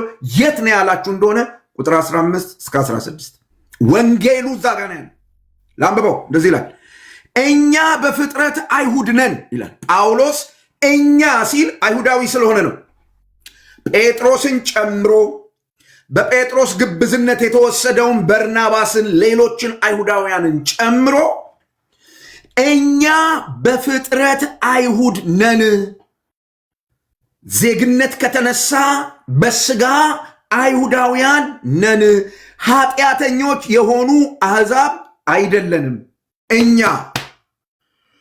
እና ይሄንን ሙግት እያቀረበ ያለው ሰው ጴጥሮስን ተሳስተሃል፣ ልክ አይደለህም እያለ እያረመው እየተገዳደረው ያለው ሰው ጳውሎስ እኛ ይላል። እኛ ይላል። በጣም ነው ደስ የሚለኝ ይሄ መጽሐፍ ክፍል ዘመዶቼ። በቃ የጳውሎስ ነገረ መለኮት የጳውሎስ ስነ መለኮት ልቡ ነው እዚህ ጋር። በቃ ልቡ ነው። ይሄ ክፍል ሲገባችሁ ነው የሮሜን መጽሐፍ አጥንታችሁ በትክክል የሚገባችሁ። በጣም ወሳኝ የሆነ ቦታ ነው። ስለዚህ ሐዋርያው ምን ብሎ ይናገራል? እኛ አይሁዳዊ ብንሆን አሕዛብ ብንሆን ማንም ሰው በሕግ ሥራ እንደማይጸድቅ አውቀናል ይላል። ተመልከቱ እግዚአብሔር ቃል እንደሚል እኛ በፍጥረት አይሁድ ነን፣ ኃጢአተኞችም የሆኑ አሕዛብ አይደለንም። ነገር ግን ምን ማለት ነው? በፍጥረት አይሁድ ነን ማለት ተገርዘናል፣ ሕጉን እናውቀዋለን፣ የተስፋው ቃል ተካፋዮች ነን። መሲሁ ይመጣል ተብሎ የተነገረው የተስፋ ቃል እኛንም ይመለከታል። አባቶች ከነሱ ወገን ናቸው ተብሏል፣ እኛንም ይመለከታል። አለንበት እዛ ውስጥ እንደነዚህኞቹ አሁን እናንተ እንደምታገሏቸው በወንጌል አምነው ስራ እንዳገለሏቻቸው ሰዎች አይደለንም። እንደውም ፊልጵስዩስ መጽሐፍ ምዕራፍ 3 ሄዳችሁ ስታነቡ ጳውሎስ መመካት ካስፈለገ ብሎ ዘርዝሯል። እዛ ከቢንያም ነገድ ከዕብራዊም ዕብራዊ ስለ ሕግ ብትጠይቁ ያለ ነቀፋ ነበርኩ። ስለ አባቶች እሱ ነው የሚናገረው ያለው እኛ ሲል ይሄን ሁሉ ነገር ማለት ነው። ዘብዶች ምን ማለቱ ነው? ጴጥሮስ ምን ይያል ማን ጳውሎስ ምን ይያለ ነው ያላችሁ እንደሆነ እንደው ትንሽ ወጣ ያለን ስለሆነን አይደለም። ስለ አይሁዳዊነት ከተነሳ መገረዝን ሕግን በመቀበል ይጸደቃል የሚለው ትምህርት አዲስ መገለጥ እንደመጣ አድርጋችሁ አትንገሩን። እናውቀዋለን በደንብ የምናውቀው ነው። እኛ በፍጥረት አይሁድ ነን፣ ኃጢአተኞች የሆኑ አሕዛብ አይደለንም። ነገር ግን የአብ ስም ይቀደስ። ነገር ግን ሰው በኢየሱስ ክርስቶስ በማመን እንዲጸድቅ እንጂ በሕግ ሥራ እንዳይጸድቅ አወቀ። እግዚአብሔር ለኢትዮጵያውያን ይህንን ዕውቀት ይግለጥ። ገባን? ሰው በጣም ግልጽ የሆነ ነገር እኮ ነው። ሰው በኢየሱስ ክርስቶስ በማመን እንዲጸድቅ እንጂ በሕግ ሥራ እንዳይሆን አወቅን። ማን? እኛ አይሁዳውያን የሆንነው ሰዎች። ወንጌሉ የሚለው ይሄንን ነው። የወንጌሉ እውነት ይሄ ነው። ጴጥሮስ አሁን አንተ ግብዝ የሆንክበት የአይሁድን ትምህርት የቀላቀልክበት የወንጌሉ እውነት ይሄውና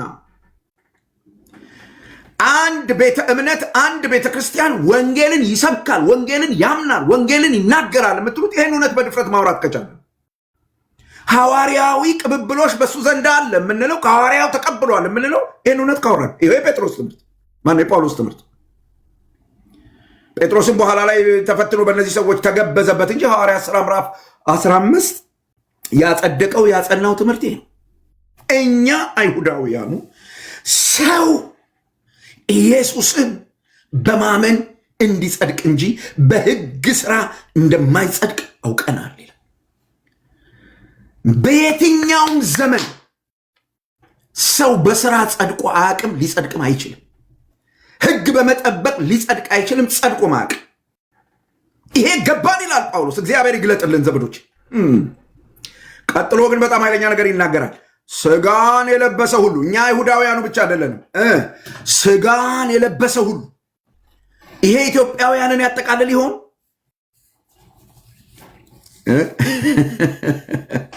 ስጋን የለበሰ ሁሉ ነጭ ቢሆን ጥቁር፣ የተማረ ቢሆን ያልተማረ፣ ሀብታም ቢሆን ድሃ፣ ወንበዴ ወሮበላ ጨካኝ ቢሆን ጨዋ ኃጢአተኛም ቢሆን ጨዋ ኃጢአተኞች አሉ ታውቃላችሁ።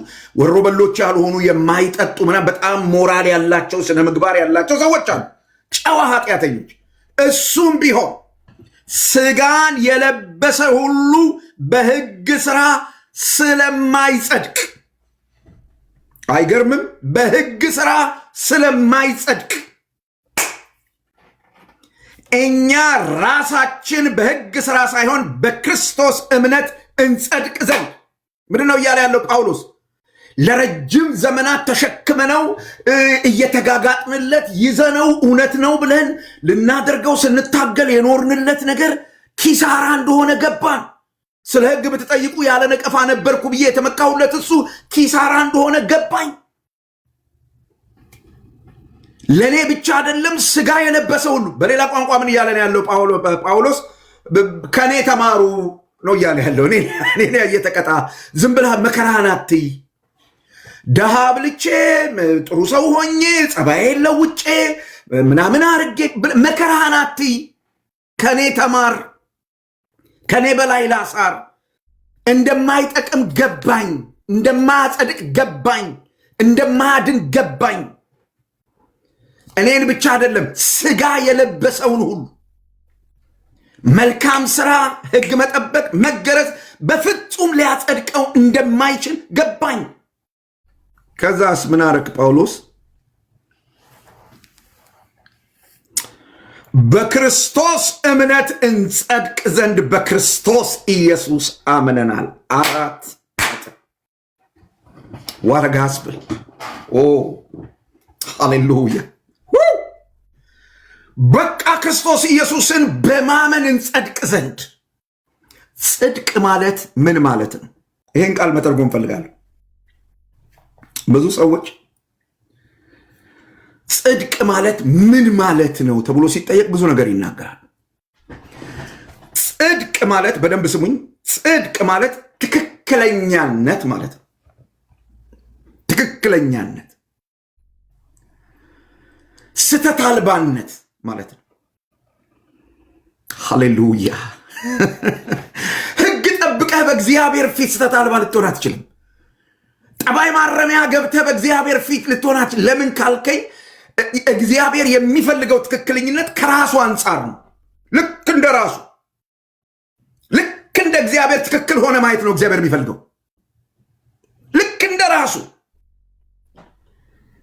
ይህንም በእግዚአብሔር ቃል አረጋግጣለሁ። ልክ እንደ ራሱ ትክክለኛ ሆነ ሊያይ ይፈልጋል እግዚአብሔር። ይሄ ጽድቅ እንዴት ነው እሱ በክርስቶስ የተገኘው? በክርስቶስ ብቻ ሊገኝ የቻለበት ምስጢር ምንድን ነው? 2 ቆሮንቶስ ምዕራፍ 5 ቁጥር 21 እኛ በእርሱ ሆነን የእግዚአብሔር ጽድቅ እንሆን ዘንድ። ውይ እኛ በእርሱ ሆነን የእግዚአብሔር ጽድቅ እንሆን ዘንድ። ብራዘር፣ እግዚአብሔር ከአንተ የሚፈልገው ተገርዘህ ሕግ ጠብቀህ ድሃ አብልተህ ጠባሻሽለህ የሰራኸውን ጽድቅ አይደለም። የራሱን ጽድቅ እግዚአብሔር ራሱን ሲያይ በራሱ ላይ እንደማይፈርድ ያድናል የአብ ልጅ። እግዚአብሔር ራሱን ሲያይ በራሱ ላይ እንደማይፈርድ በራሱ ላይ እንደማይቆጣ ሁሉ በአንተ ላይ አለመቆጣት አለመፍረድ የሚችለው በክርስቶስ አምነህ ሲያገኝህ ብቻና ብቻ። ሌላ መንገድ የለውም። ጳውሎስ ነው ያለው ይሄንን። ክርስቶስ ብቻ። እኛ በእርሱ ሆነን የእግዚአብሔር ጽድቅ እንሆን ዘንድ ኃጢአት ያላወቀውን እርሱን ስለ እኛ ኃጢአት አደረገ። ኃጢአተኛ አይደለም ያደረገው፣ ኃጢአት አደረገው። ተለዋወጥን። ሐዋርያው ቅዱስ ጳውሎስ ልክ ይሄ እውነት ሲገባው ምን አደከመኝ አለ። ጴጥሮስ አንጾኪያ ሄዶ የሰበከውና ከወንድሞቹና ከእህቶቹ ጋር አንድ ላይ ያኖረው ይሄ ወንጌል ነበረ። ሕጉስ አልተገረዘምና አብረሃው አትሁን ይላል ሕጉ። ይሄኔ ሕጉ ለእሱ አልተሰጠውምና አብረሃው አትሁን፣ አብረሃው አትብላ፣ አብረሃው አትጠጣ፣ አብረሃው አትጸልይ ይላል ሕጉ። ይሄን ነው የሚለው። መነካከት አይቻልም። እንድንነካካ ያደረገን ሃሌሉያ መስቀል ላይ የዋለው ኢየሱስ ነው። ወንጌሉን አብራራው። በዚህ እውነት መሰረት ነው ጳውሎስ ጴጥሮስን ስጋን የለበሰ ሁሉ አይጸድቅም። በዚህ ጥቅስ ውስጥ ዘመዶች 3 ጊዜ ጳውሎስ በእምነት መጽደቅ የሚለውን ሐሳብ አጽንዖት ሰጥቶ ተናግሯል። በዚህ ዘመን ሰዎች አያምኑንም። እኛ በክርስቶስ ኢየሱስ አምነን በቃ ድነናል፣ ጸድቀናል ስንላቸው አያምኑንም እና ጥያቄ ይጠይቁናል። ምን ብለው ይጠይቁናል? አሁን አንተ አትሳሳትም ይሉናል። አሁን አንተ ስህተት አትሰራም? በደንብ አድርጌ እሰራለሁ። መቼ ስህተት ስላልሰራሁ ዳንኩ ብለህ ነው? እንደሱ አይደለም የዳንኩት፣ በበደላችንና በኃጢአታችን ሙታን ሳለን ከክርስቶስ ኢየሱስ ጋር ሕይወትን ሰጠን። ለምን? በምህረቱና በፍቅሩ ምክንያት። ሕይወትን ለምን እንዴት ሰጠን? በምን ምክንያት ሰጠን? በምህረቱና በፍቅሩ ምክንያት። መቼ? ጾም ስንጀምር፣ መልካም ስራ ስንጀምር፣ ሕግ መጠበቅ ኖ በበደላችንና በኃጢአታችን ሙታን ሳለን ስናምን ተቀበልነው። ይሄንን ይኸው ወንጌሉ ይሄ ነው ብራዘር። ስለዚህ በዚያ ዘመን ያሉ የሕግ አስተማሪዎች የሚያነሱትን ጥያቄ ሐዋርያው ቅዱስ ጳውሎስ ቁጥር 17 እና 18 ላይ ሪቶሪካል ኩዌስችን በማንሳት ቁጥር 17 ነገር ግን በክርስቶስ ልንጸድቅ የምንፈልግ ስንሆን በቃ ሕጉን ምናምን ወደ ዳር ቁጭ አድርገን ጸጋውን በእምነት ተቀብለን ልንጸድቅ የምንፈልግ ሰዎች ስንሆን ራሳችን ደግሞ ኃጢአተኞች ሆነን ከተገኘን እንግዲያስ ክርስቶስ የኃጢአት አገልጋይ ነው። እንግዲያስ ክርስቶስ የኃጢአት አገልጋይ ነው። መልካም ስራ የማይጠበቅብኝ ከሆነ እንትንም ማላረግ ከሆነ እንዲህም ማላረግ ከሆነ ሕጉ የማይጠበቅ ከሆነ ማልገረስ ከሆነ እንደዚህ ማልል ከሆነ በቃ ክርስቶስ የኃጢአት አገልጋይ ነዋ። እንደፈለክ ኑር ነዋ። በእምነት ድነ እንደፈለክ ኑር ማለት ነዋ። እንዳሻ ኑር ማለት ነዋ ይላሉ ሰዎች። እንዳሻ ላለመኖር ሕግ መጠበቅ አያስፈልገኝም። ብራዘር መጽሐፉን እናስተምር። ሐዋርያው ቅዱስ ጳውሎስ ይህን ጥያቄ ይጠይቃል። እንደዚህ የሚኖር ከሆነ ክርስቶስ ለኃጢአት ተጠያቂ ነው አይነት ነገር እና ጳውሎስ መልስ ይሰጣል። በፍጹም ይላል። ተመልከትም እንደሚል ነገር ግን በክርስቶስ ልንጸድቅ የምንፈልግ ስንሆን ራሳችን ደግሞ ኃጢአተኞች ሆነን ከተገኘን እንግዲያስ ክርስቶስ የኃጢአት አገልጋይ ነው አይልና አይደለም ይላል። አይደለም። በክርስቶስ ኢየሱስ አምኖ መጽደቅ ልቅ የሕይወት ስርዓት የመኖር ሊቼንሳ ፈቃድ ማግኘት ማለት አይደለም። ለልቅ የሕይወት ስርዓት ንግድ ፈቃድ ማውጣት ማለት አይደለም። አይደለም። አይደለም። ሕግን መጠበቅም ከልቅ የሕይወት ስርዓት ነፃ ያወጣል ማለት አይደለም። አይደለም ይላል ጳውሎስ። እና ታዲያ ምንድን ነው? ያፈረስሁትን ይህን እንደገና የማንስ ከሆን ራሴ ሕግ ተላላፊ እንደሆን አስረዳሉና ምንድነው እሱ ጳውሎስ ያፈረሰው? በሕግ መጽደቅ የሚባል ነገር ቅድም የነገርኳችሁ በወንጌል ያፈረሰው በሕግ መጽደቅ የሚባለውን ነገር ካፈረስኩ እና በሕግ በእግዚአብሔር ፊት ለመጽደቅ ቅዱስ ሆኜ ለመታየት ከኃጢአት ለመታቀብ እምሞክር ከሆነ የሕግ ተቃዋሚ ሆኛለሁ እኔ ራሴ ማለት ነው። ሕግ ተላላፊ ሆኛለሁ። ሕግ አፍራሽ ሆኛለሁ። ለምን? ሕጉም ወደ ክርስቶስ ነው የሚያሳየው። ሕጉም ወደ ክርስቶስ ነው የሚጠቁመው። ስለዚህ ምን ይላል ጳውሎስ? በክርስቶስ አምኜ ድኛለሁ ብዬ እንደገና ሕጉን ወደ መጠበቅ የምመለስ ከሆነ ኃጢአተኛ ሆንኩ ማለት ነው። በኃጢአት መኖር ቀጠልኩ ማለት ነው። ዋው! ታዲያ እንዴት አድርገ ነው ጳውሎስ ቀጣዩን ሕይወት የምትኖረው? ቀጣዩን ሕይወት ስኖረው የምኖረው ከሕግ ጋር ተዳብዬ ሳይሆን ቁጥር 19 ለእግዚአብሔር ሕያው በመሆን ነው የምኖረው። እንዴት አድርገህ? ለእግዚአብሔር ሕያው እሆን ዘንድ ለሕጉ ሞቻለሁ። ለሕጉ ምኞት፣ ሕጉ ለሚጠይቀው፣ ሕጉ ለሚለው ነገር ሁሉ ሞቻለሁ። ለምን? ለእግዚአብሔር ሕያው እንደሆን። ሕጉን ጠብቅ የምትሉኝ ለእግዚአብሔር ሕያው እንደሆን አይደል? እንድቀደስ አይደል? ሞቻለሁ። ተገላገሉ። ይሄን አረኩ ያን አላረኩም፣ ይሄ ይፈቀዳል ያ አይፈቀድም ብዬ አይደለም የምኖረው። ለምን? ሕጉ የጳውሎስን ኃጢአት መግለጥ ብቻ ሳይሆን ሕግን በመጠበቅ መጽደቅ እንደማይችል ቀድሞ አሳይቶታል፣ ገብቶታል። ስለዚህ በሕጉ ላይ ለጽድቅ ጉዳይ ለመጽደቅ በሕጉ ላይ እየተመኩ ለእግዚአብሔር መኖር አይቻልም። ብዙ ቅዱሳን በዚህ ይሰቃያሉ። ብዙ ቅዱሳን በዚህ ይሰቃያሉ። ዘመዶቼ ለጽድቅ በሕግ ስራ ላይ እየተመኩ ለእግዚአብሔር ሕያው መሆን አይቻልም። ይሄን ሳደርግ ያን ሳደርግ የጽድቅ ኑሮ እየኖርኩ እንደሱ አይደለም ጫወታው። ጳውሎስ አይቻልም ይለናል። ታዲያስ ለእግዚአብሔር ለመኖር ለሕግ መሞት ነው ጨዋታው። እሱ ለእግዚአብሔር ሕያው ለመሆን ሃሌሉያ። ለእግዚአብሔር ሕያው ለመሆን ለሕጉ ልሞት የምችለው እንዴት ነው? እሱ ከክርስቶስ ጋር በመሰቀል መስቀሉን በማመን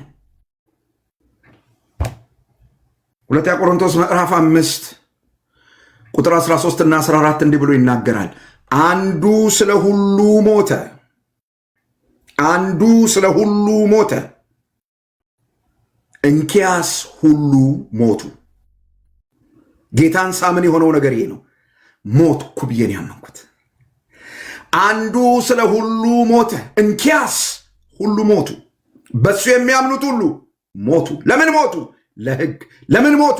ለኃጢአት። ለምን ሞቱ? ለዚህ ዓለም። መጽሐፉ የሚያወራው ይሄን ነው። ለዚህ ነው ምዕራፍ 6 ላይ ስትደርሱ ጳውሎስ ዓለም ለእኔ እኔም ለዓለም ከተሰቀልኩበት ከክርስቶስ መስቀል ውጭ ሌላ ትምክህት ከኔ ራቅ ያለው ለዚህ ያለ መስቀሉ ከኃጢአት ባርነት ነፃ መውጣት የለም። ያለ መስቀሉ ለእግዚአብሔር ሕያው ሆኖ መኖር የለም። አትችልም፣ አይሆንም። ልመልሳችሁ ወደ 2 ቆሮንቶስ ምዕራፍ 5 ቁጥር 13-14 አንዱ ስለ ሁሉ ሞተ፣ እንግዲያ ሁሉ ሞቱ ይልና በሕይወት ያሉት ወደፊት ለራሳቸው እንዳይኖሩ አንዱ ስለነሱ ለሞተውና ለተነሳው እንጂ አንዱ ስለ ሁሉ ሞተ ወደ እግዚአብሔር ቃል ይናገር። ደግሜ ላንብብላችሁ ጥቅስ በቃሌ ስለምለው እንትን እንዳይ አንዱ ስለ ሁሉ ሞተ፣ እንኪያስ ሁሉ ሞቱ። በሕይወት ያሉት ወደፊት ለራሳቸው እንዳይኖሩ ስለነሱ ለሞተውና ለተነሳው እንጂ አንዱ ስለ ሁሉ ሞተ ብሎ እግዚአብሔር ቃል ይናገር።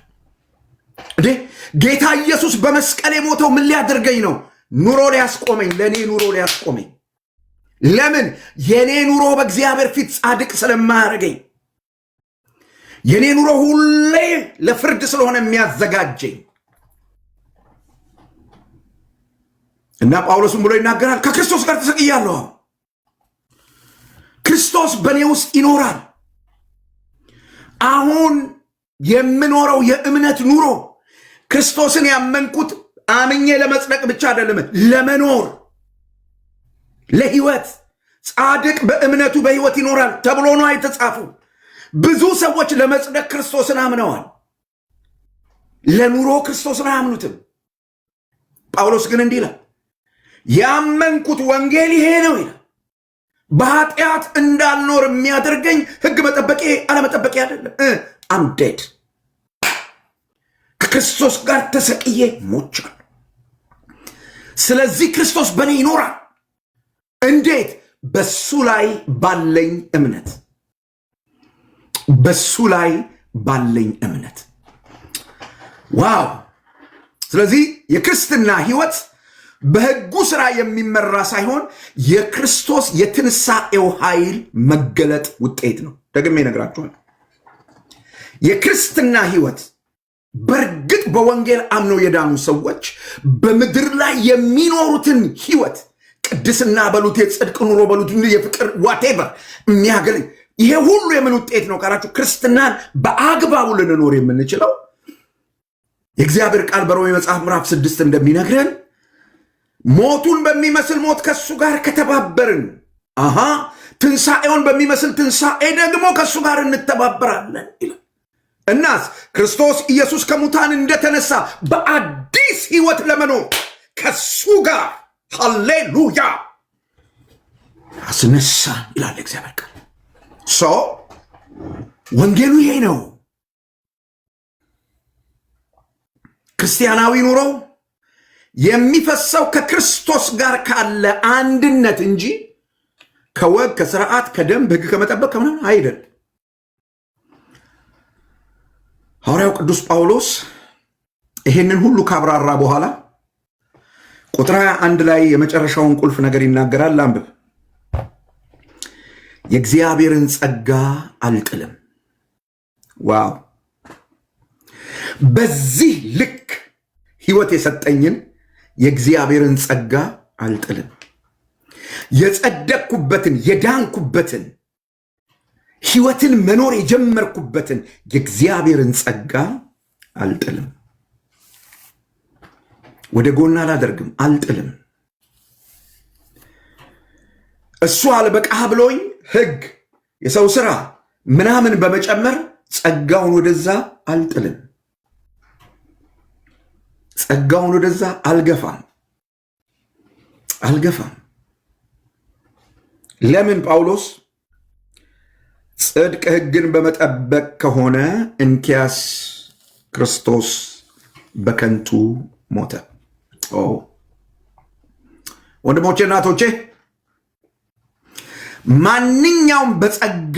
ማንኛውንም ነገር በጸጋ ላይ መጨመር ጸጋን ያስጥላል። ጸጋ ብቻውን ነው የሚያድነው። ጸጋ ብቻውን ነው የሚለውጠው። እስቲ የጸጋን ትምህርት ተከታተሉ፣ ትለወጣላችሁ። ለምን ካላችሁ የጸጋ ትምህርት ርዕሱን ልንገራችሁ ምን እንደሚል ቲቶ መጽሐፍ ምዕራፍ 2 ቁጥር 11 ጀምራችሁ ስታነቡ እስከ ቁጥር 14 እንዲላል ሰዎችን ሁሉ የሚያድን የእግዚአብሔር ጸጋ ተገልጧልና ይህም ጸጋ ኃጢአተኝነትንና ዓለማዊ ምኞትን ክደን ዋት ኃጢአተኝነትንና ዓለማዊ ምኞትን ክደን የጸጋ ትምህርት ይታያል። ይሄንን ነው የምናምነው እኛ ብራዘር። በወንጌል ያመንነው ሰዎች ኢየሱስ ብቻ ነው የሚያድነው፣ ጸጋው ብቻ ነው የሚያድነው የምንለው በዚህ ምክንያት ነው። እንዲያርጌ እንደዛ አርጌ ኖ ጸጋውን ስንሰማው ኃጢአተኝነትን ካደው፣ ዓለማዊ ምኞትን ካደው ይላል። ኖ በለው ይላል። ከዚያስ የተባረከውን የአምላካችንንና ያዳኛችንን የጌታችንን የኢየሱስ ክርስቶስን ዳግም መምጣት እየጠበቅን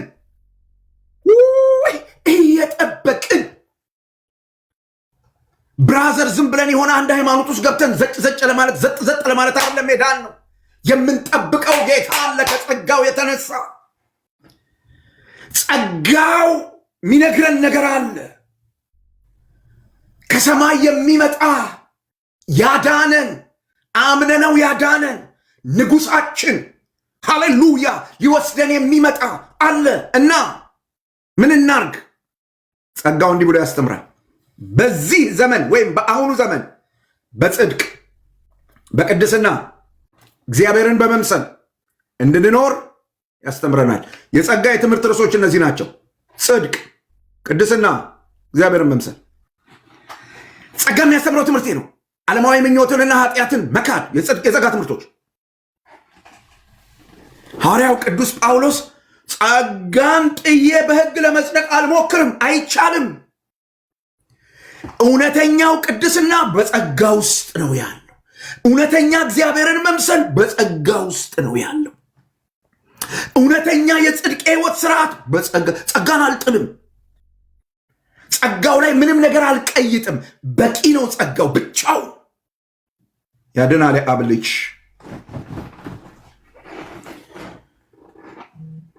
ያድናል የአብ ልጅ። ማንኛውንም ነገር በጸጋ ላይ መጨመር ዘመዶቼ ጸጋ ያስጥላል። ሕግን በመጠበቅም ሆነ በመልካም ስራችን ራሳችንን ለማዳን ከሞከርን የክርስቶስን ሞት ከንቱ፣ ትርጉም የለሽ፣ የማይረባ ነገር እናደርገዋለን። ክርስቲያን ልንሆን አንችልም። የክርስቶስ ኢየሱስ ሞት ብቻውን ለእኔ መዳን በቂ ነው ብለን የማናምን ከሆነ ክርስቲያኖች ነን ብለን የመናገር አቅሙም ጉልበቱም የለንም። የሆነ ቤተ እምነት ድርጅት ምናምን ተከታዩ አባል ምናምን ልትሆኑ ትችላላችሁ፣ ግን እውነተኛው ክርስቲያን ይሄ ነው። ጳውሎስ ጴጥሮስን የተገዳደረበት አይነተኛ ምክንያት ይሄ ነው። ኦኬ፣ የዚህ የመጽሐፍ ክፍል ነገረ መለኮታዊ ጭብጦችን ላስይዛችሁና እናብቃ።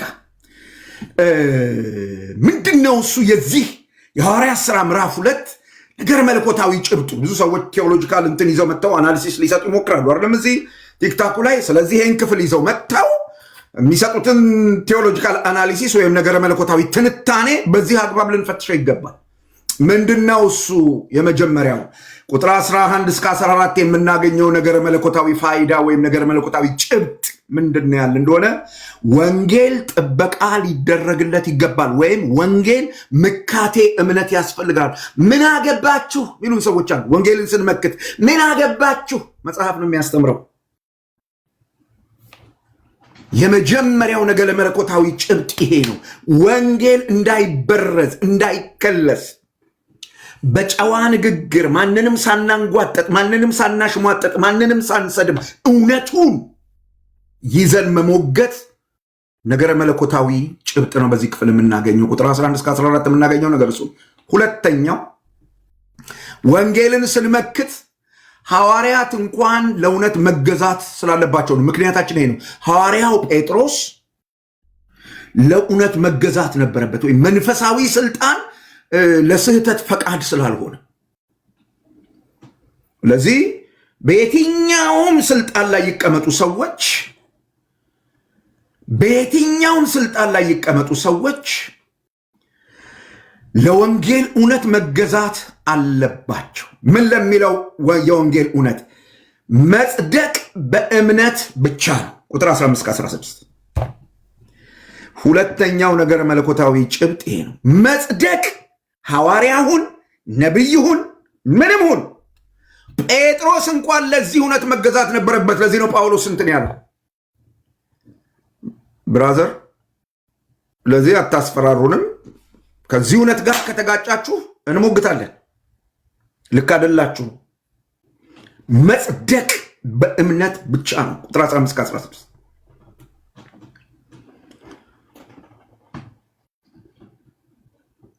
ሶስተኛው ነገረ መለኮታዊ ጭብጥ ቁጥር 20 ላይ የምታገኙት ማንነታችን ኃይላችንና ዓላማችን ከኢየሱስ ጋር አንድ ከመሆናችን የሚመጣ ነው። ከዛ የሚመነጭ ነው። ሕግ ጠብቀን ጥረን ተጣጥረን ምንም የምናመጣው ነገር የለንም።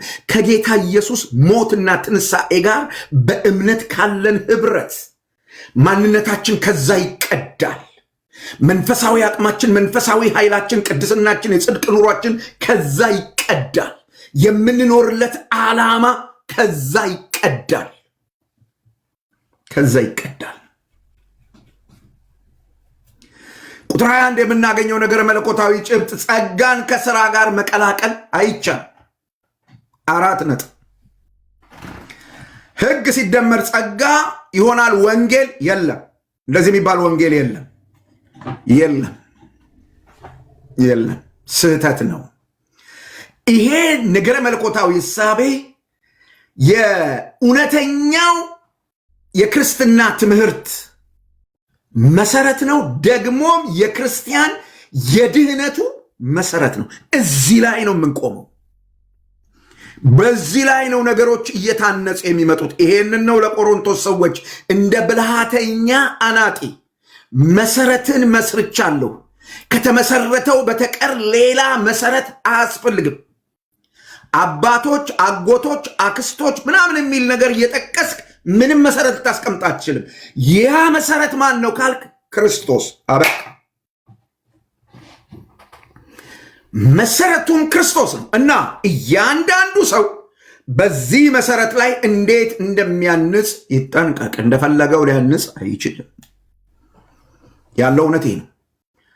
ከኛ ጋር እንዴት እናዛምደው ያላችሁኝ እንደሆነ ይህንን እውነት ቢመችም በሚመችም በማይመችም ሁኔታ ለወንጌል ባናኗራችን፣ በንግግራችን፣ በውሳኔያችን፣ በሴተ ስርዓታችን መቆም መቻል አለብን። ወንጌልን መመከት አለብን። ወንጌል ቲክታክ ላይ ብቻ አይደለም ምካት የሚፈልገው።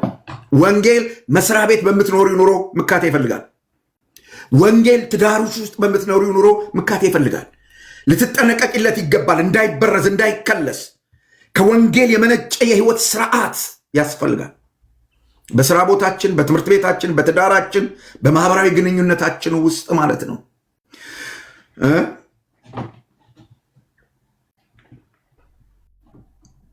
ጳውሎስ ጴጥሮስን ፊት ለፊት የተገዳደረው ያነጋገረው እውነት ከስም በላይ ስለሆነ ነው። እውነት ከማንነት ከስም ከዝና ከክብር በላይ ነው። ስለዚህ በእውነት ጉዳይ ላይ እንነጋገራለን። በሌላ ቋንቋ ምን እያለ ነው? የወንጌልን እውነት ለውጠን በወንጌል እውነት ላይ ሸቅጠን የምናገኘው ስምም ክብርም የለም። ለስም ለክብር ለገንዘብ ለምናምን ብለን የወንጌልን እውነት ልንለውጥ አይገባም። ግብዝነትን እናስወግድ። ይሄ የ21ኛው ክፍለ ዘመን ልክፍት ነው። ይሄ የ21ኛው ዘመን ልክፍት ነው፣ በሽታ ነው። ግብዝነት አዲስ ኪዳን በተጻፈበት ቋንቋ ግብዝነት የሚለው በዚህ በኮይኔ ግሪክ ቲያትር የሚሰራ ሰው ማለት ነው። ዶክተር ሳይሆን እንደ ዶክተር አክት የሚያደርግ፣ ክርስቲያን ሳይሆን እንደ ክርስቲያን አክት የሚያደርግ፣ እውነተኛ ፍቅር ውስጡ ሳይኖር እንትናዬ ምናምን እያለ የሚኖር ሰው ማለት ነው። ስታፕ። ግብዝነትን ማስወገድ። ግብዝነትን ማስወገድ ማለት ምን ማለት ነው ካላችሁ፣ ንግግራችን ወይም የምንሰብከውና ምግባራችን አንድ መሆን አለበት። ጩቤ ታጥቀን ወንድማችንን ለመውጋት ወንድምነት ምናምን ማለት የለብንም ማለት ነው። በሌላ ቋንቋ የለብንም ማለት ነው። ማስመሰል በጭራሽ ሐዋርያው ቅዱስ ጳውሎስ በዚህ ክፍል የተቃወመው ነገር ይሄ ነው። በአገልግሎታችን ውስጥ ከታላላቆቻችንም ሆነ ከኩዮቻችን አሉታዊ ተጽዕኖ፣ ልክ ካልሆነ ተጽዕኖ መጠበቅ አለብን። ፓፓ ዳዳ ምናምን እያለን ዝም ብለን ማለት የለብንም። ልክ ባልሆነ ነገር ውስጥ ሰውን በጭራሽ ልንፈራ አይገባም። ለሰው የሚገባውን ክብር ብቻ ነው የምንሰጠው። ሰው ፈርተን ወንጌልን ወይም የወንጌልን እውነት ከካድን ዘመዶቼ ጉዳዩ የሚያያዘው ከድህነታችን ጋር ነው። ያለ ወንጌል ድህነት የለም። ወንጌል ላይ ሸቀጥ ጨምረህ ወንጌል ላይ ምናምን ደርበህበት እድናለሁ ብለህ አታስብ። ጳውሎስን የሚያናግረው የድህነት ጉዳይ ነው። ምዕራፍ 1 ቁጥር 6 ላይ እንዳያችሁ እንዲህ ፈጥናችሁ ነው ያለው። ፈጥነው ወደ ጥፋት ሄደው ነበር። ወንጌል ላይ የሆነ ነገር ሲቀየጥ ችግር ነው የሚመጣው ዘመዶቼ። ትክክለኛው መንፈሳዊነት በጸጋ መመላለስ እንጂ ትክክለኛው መንፈሳዊነት በጸጋ መመላለስ እንጂ ሕግን በመጠበቅ በመልካም ስራ ለመጽደቅ የሚሞከር የሚደረግ ጥረት መንፈሳዊነት አይደለም። ለምን ካላችሁ መዳን ባንተ ባንቺ በኔ ስራ ላይ አልተመሰረተም። አንተ እኔ ምንም ሳንሰራ እግዚአብሔር በክርስቶስ ኢየሱስ ተቀብሎናል። አሜን በሉ ባላያችሁ፣ አሜን በሉ። እግዚአብሔር በክርስቶስ ኢየሱስ ተቀብሎናል። እናስ ቃሉን በእምነት በመታዘዝ በየቀኑ ስንኖር ክርስቶስ በእኛ ይኖራል። ለቅድስና፣ ለታዛዥነት፣ ለአገልግሎት በእርሱ ላይ ስንመካ ለእግዚአብሔር ሕያዋን እንሆናለን። ይሄ ክፍል ይህን ያስተምረናል። በአጠቃላይ የገላትያ መጽሐፍ ወንጌልን ማንኛውንም ዋጋ በመክፈል መከላከል፣ ማቀብ እንደሚገባ ያስተምረናል። አማኞች የሚጸድቁት በክርስቶስ ኢየሱስ በማመን ብቻ ነው እንጂ በሃይማኖታዊ ተግባር አይደለም ብሎ አጽንቶ ይነግረናል። እኛ ከእንግዲህ ለራሳችን አንኖርም። እኛ የዳንን ሰዎች ከእንግዲህ ለራሳችን አንኖርም። ዘርም ቋንቋም የለንም። ለራሳችን የምንኖረው ለራሳችን ስምም የለንም፣ ክብርንም የለንም። እንትን ስሜን ላጠራ ስሜን ምናምን ብለህ መከራናት ብራዘር፣ ተረጋጋ። ጌታ ጋር ቁም። ከእንግዲህ ለራሳችን አንኖርም። የፈለጉትን ያድርጉን፣ ለራሳችን አንኖርም። መልስ የለም። የሞተ ሰው ምን ይናገራል? ክርስቶስ ግን በእኛ ይኖራል። ይሄ ክፍል የሚያስተምረን ነገር ነው። በጸጋ ላይ ማንኛውንም ነገር መጨመር የክርስቶስን መስዋዕትነት አለመቀበል ነው ብሎ ይሄ ክፍል ያስተምረናል። እንግዲህ ሐዋርያው ቅዱስ ጳውሎስ በዚህ በገላትያ መጽሐፍ ምዕራፍ 1 እና ምዕራፍ 2 ወንጌልን ሲመክት እነዚህን ሁሉ እውነቶች አንስቶ ነው የመከተው። እግዚአብሔርን በጣም አድርገን እናመሰግናለን። በምዕራፍ 3 ላይ ሐዋርያው ቅዱስ ጳውሎስ የመካቴውን እውነት ቀጥሎ ምዕራፍ 3 ላይ የሚያነሳውን ሙግት ደግሞ እናያለን። ዛሬ እዚህ ላይ ላብቃ። ጥያቄ ያለው ሰው ካለ ላይም ያላችሁ ታችም ያላችሁ ይቻላል። ኤርሚዬ እግዚአብሔር ይስጥህ። እንደው በነፃነት እንዳወራ ይህን ነገር ቀርቅበኸው ነበረ። አሁን ብትከፍትላቸው ይቻላል።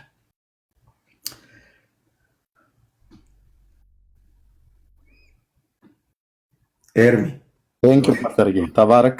ጸጋ ይብዛልህ። እንዴት ደስ ይላል እግዚአብሔርን ቃል መስማት። በእውነት ቁጭ ብዬ ነው የሰማሁትን ፓስተርዬ። ልጆቼ የሉም፣ ጎሽ፣ ጫጫታ የለም። ጎሽ፣ በእውነት እግዚአብሔር ይባረክ። ውስጤ እንዴት እየረሰረሰ በምን አይነት እግዚአብሔር ክብርና ጸጋ እንዳገለገልከን እግዚአብሔር ዘመንን ይባርክ።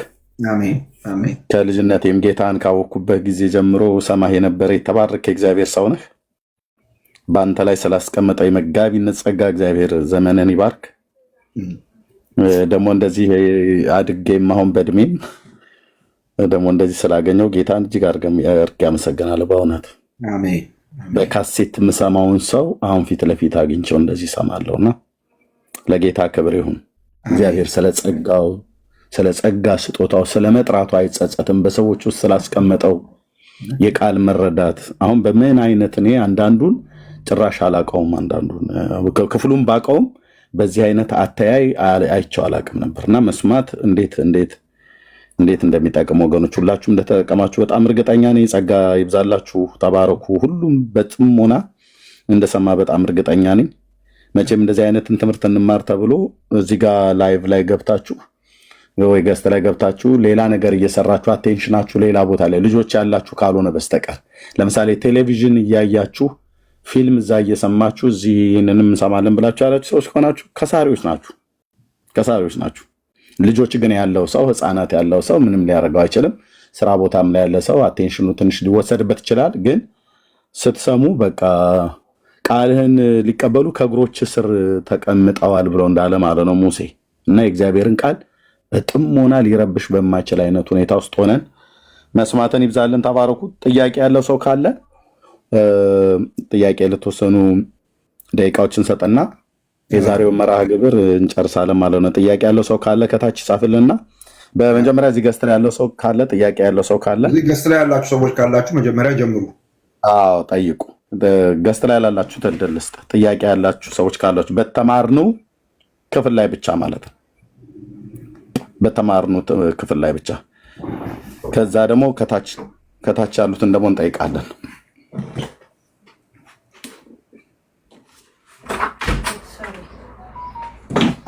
አላችሁ ገስት ላይ ያላችሁ ጥያቄ ያላችሁ እህቶች ወንድሞች? እሺ የላቸውም ይመስለኛል። ከታች ያላችሁ የሆኑ ሰዎች ታች የሆኑ ቦታ ይለውጣሉ ማለት ነው። ቁጥር ጥያቄ ያለ ሰው ካለ እሺ አንድ ቁጥር ጻፉ። ጥያቄ ያለው ሰው አለ?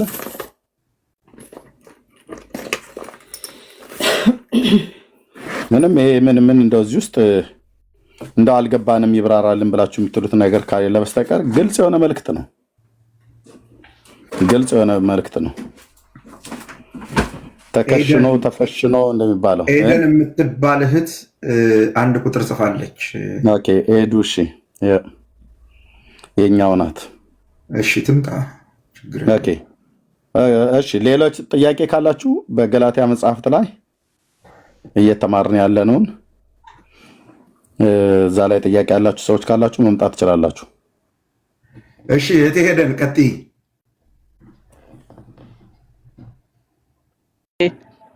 ሰላም ለሁላችሁም እዚህ ያላችሁት ከላይም ከታችም ያላችሁት ብያለሁ። ፓስተርዬ በጣም ተጠቃሚ ነኝ። እግዚአብሔር ይባርክ። በጣም ደስ እያለኝ ነው ስሰማ የነበርኩት ሙሉውን ስራ ላይ ሆኜ እና ምዕራፍ 2 ገላትያ ምዕራፍ 2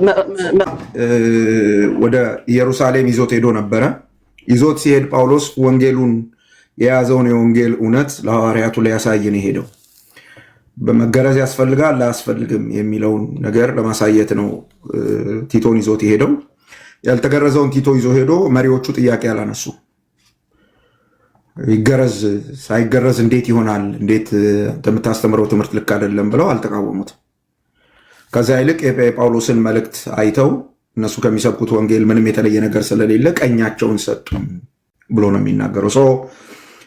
ጳውሎስ ቲቶን ይዤ ኢየሩሳሌም ሄጄ ነበረ እና ማንም ሰው እንዲገረዝ አልጠየቀውም፣ ግን መልእክቴን አይተው ቲቶ ይገረዝ ሳይሉ ትክክል ነው ብለው መልእክቴን አረጋግጠው ልከውኛል ብሎ ነው ማስረጃ አድርጎ ያቀረበው ቲቶ።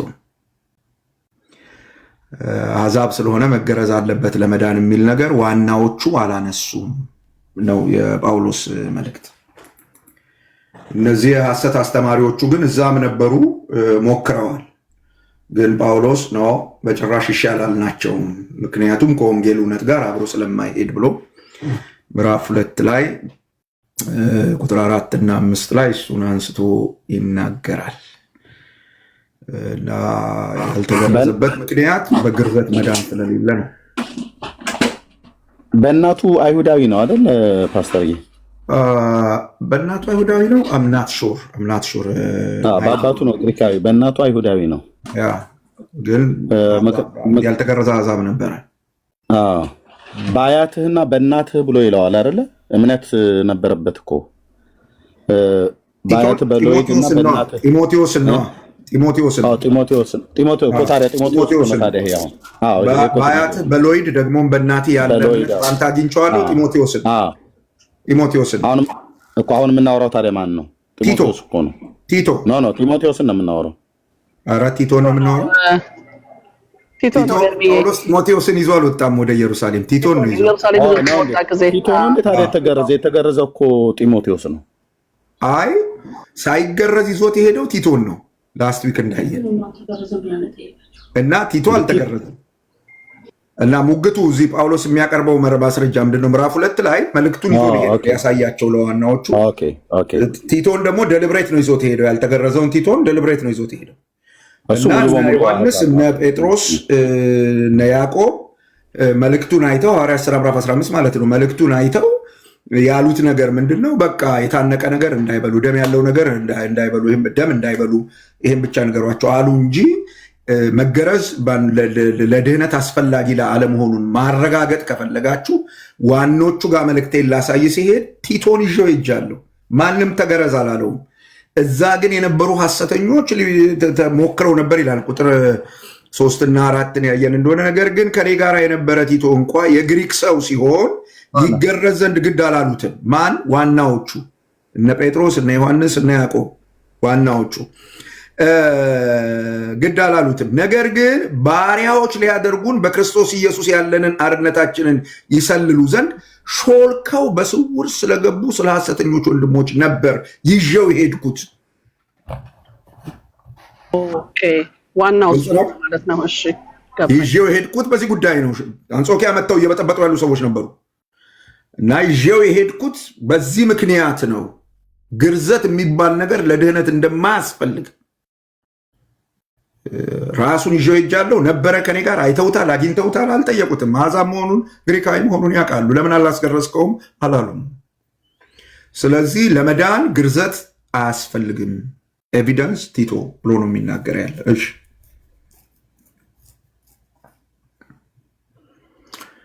ሌላ ጥያቄ ያለው ሰው? እሺ ሂሩትና ገኒ ገብታችኋል። እሺ አይ ጥሩ ጥያቄ የጠቅሽው ገኒ ማንሽ ኤዲ ተባረኪ። የአሰማሚ እኔ ጢሞቴዎስን እያሰብኩ ነው የሰማሁት። ለምስክር ብሎ ነው ይዞት የሄደው ማለት ነው። በቃ እሱ ያ ማስረጃ ነው፣ ኤቪደንስ ነው ይዞት። በቃ እንደዚህ ተረድቼው አላውቅም። ይገርምሃል ፓስተርዬ፣ እንደዚህ በጥልቀት ኤርሚ ሲናገር እንደነበረው ባለን እንግዲህ መጽሐፍ ቅዱስ እንማረዋለንም ዝግ ብሎ ማንበብ ነው መጽሐፉ። አይ እንደዚህ በዝርዝር የሚያስተምር የሚያስፈልገናል። ኤርሚንም አንለቀውም፣ ብሉይ ኪዳን ያስተምረናል፣ ይጀምርልናል። አንድ ቀን ጌታ ይረዳናል። ተባረኩ። እኔ ልወረድ። ሌላ ሰው የሚገባ ጥያቄ ያለው ካለ እኔ ልወረድ። እሺ ተባረኩ። ሶስት ሰዎች ገኒ ቀጥይ። እሺ ከዛ ማን ነው ከላይ? ተክሌ ጥያቄ አለ? ተክሌ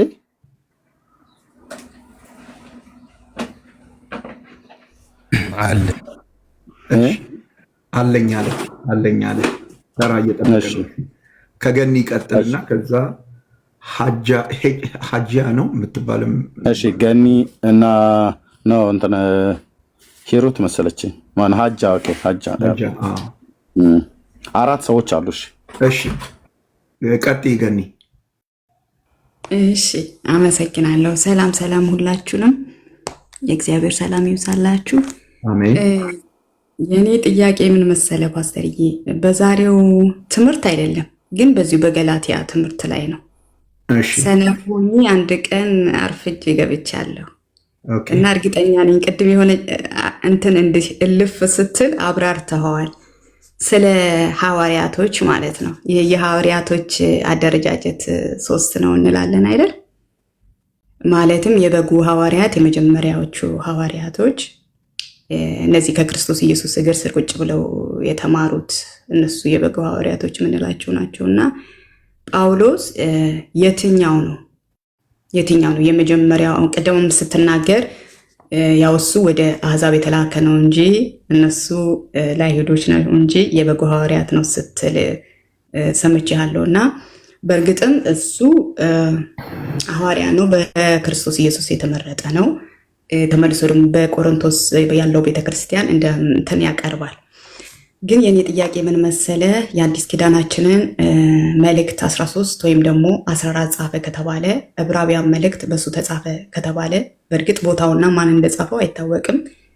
ዕብራውያን 2:3 ላይ ለእኛ አረጋግጠውልናል የመጀመሪያ ሐዋርያቶች እንደሆኑ ብሎ ይጠቅሳልና እሱ ጋር ስናይ እሱ በእነሱ የተመረጠ ነው ወይስ በእግዚአብሔር ራሱ በክርስቶስ ኢየሱስ የተመረጠ ነው?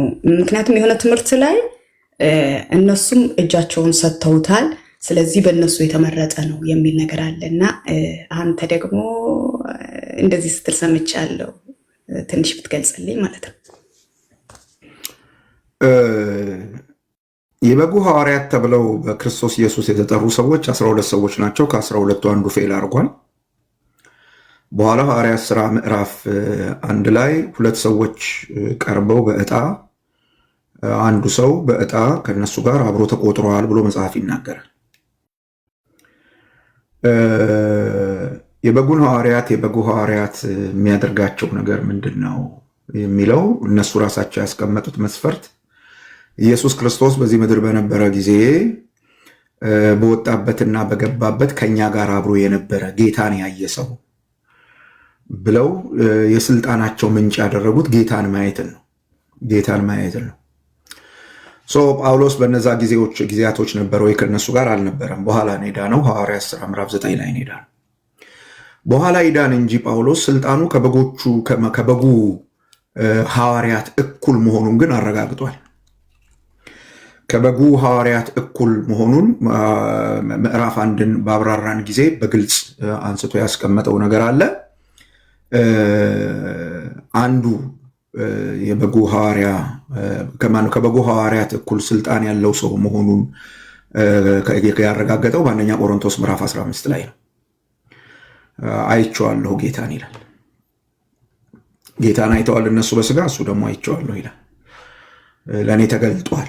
ከትንሣኤ በኋላ እነሱም አይተውታል። ከትንሣኤ በኋላ ጳውሎስም አይቶታል። ከትንሣኤ በኋላ ጳውሎስም አይቶታል። አንደኛ ቆሮንቶስ ምዕራፍ 15 ቁጥር 6 አካባቢ ይመስለኛል። በመጨረሻ ለእኔ ለጭንጋፉ ተገልጧል፣ አይቼዋለሁ ይላል። አንዱ እሱ ነው። ስለዚህ ስልጣኑ ከበጉ ሐዋርያት እኩል ነው። ሁለተኛው ሮሜ መጽባን ነው ገላትያ መጽሐፍ ምዕራፍ 1 ቁጥር 11 እና 12 ላይ ያየ ነው። ሐዋርያው ቅዱስ ጳውሎስ ወንጌልን በቀጥታ ከክርስቶስ ተቀብያለሁ ይላል። ሐዋርያቱም ከክርስቶስ ነው የተቀበሉት። እንግዲህ ሂዱ እና ስበኩ ብሎ የላካቸው ጌታ ኢየሱስ ነው። መልእክቱን የሰጣቸው ጌታ ኢየሱስ ነው። አት ዘ ሴም ታይም ለጳውሎስም የሰጠው ክርስቶስ ነው። ሰው በስልጣን ልዩነት የላቸውም።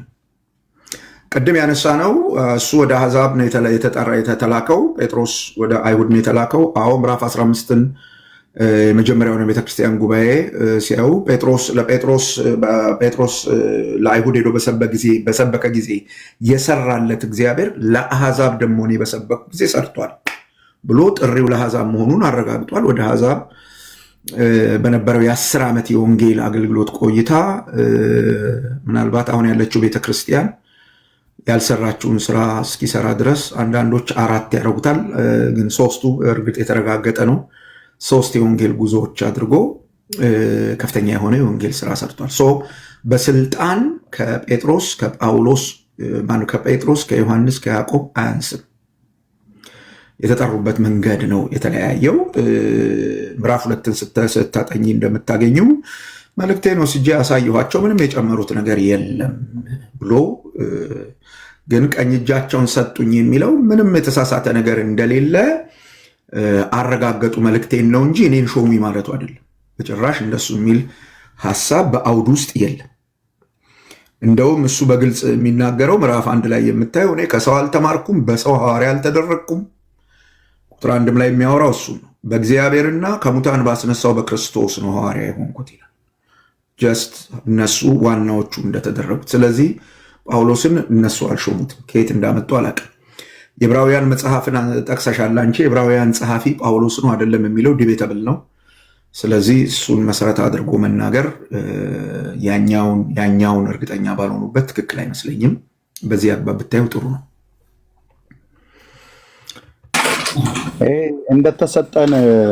እንደተሰጠኝ አዩ አወቁ ብሎ የሚለው ለሐዋርያነት ጥሪ እንደተጠራ ነው አይደል? ያዩት ያወቁት በዚህ ገላትያ መጽሐፍ ምዕራፍ 2 እሱን ነው እንደተሰጠኝ አዩ አወቁ ብሎ የሚለው ምንድነው? ይዞት የሄደውን ወንጌል ቁጥር 2 ላይ ምን እንደሚል ተመልከት። ከዚያ ወዲያ ቁጥር 1 ላይ ከዚያ ወዲያ ከ14 ዓመት በኋላ ከበርናባስ ጋር ቲቶን ደግሞ ይዤ ወደ ኢየሩሳሌም ሁለተኛ ወጣው፣ እንደተገለጠልኝም ወጣው። ከመለኮት ምሪት አግኝቶ እንደወጣ ባለፈው ሳምንት አይተናል። ምናልባትም በከንቱ እንዳልሮጥ ወይም በከንቱ ሮጬ እንዳልሆን በአሕዛብ መካከል የምሰብከውን ወንጌል አስታወቅኳቸው። መልእክቱን ነው የነገራቸው። ወንጌሉን ያንን ያዩት ያወቁት ያንን ነው አስታወቅኳቸው። እና ዋኖች መስለው ለሚታዩት ለነሱ ምንም ፍርሃት አልነበረኝም። አሳወቅኳቸው፣ አሳየኋቸው፣ አዩ፣ መረመሩ። ያን ባረጉ ጊዜ ቲቶ እንዲገረዝ አልጠየቁኝም።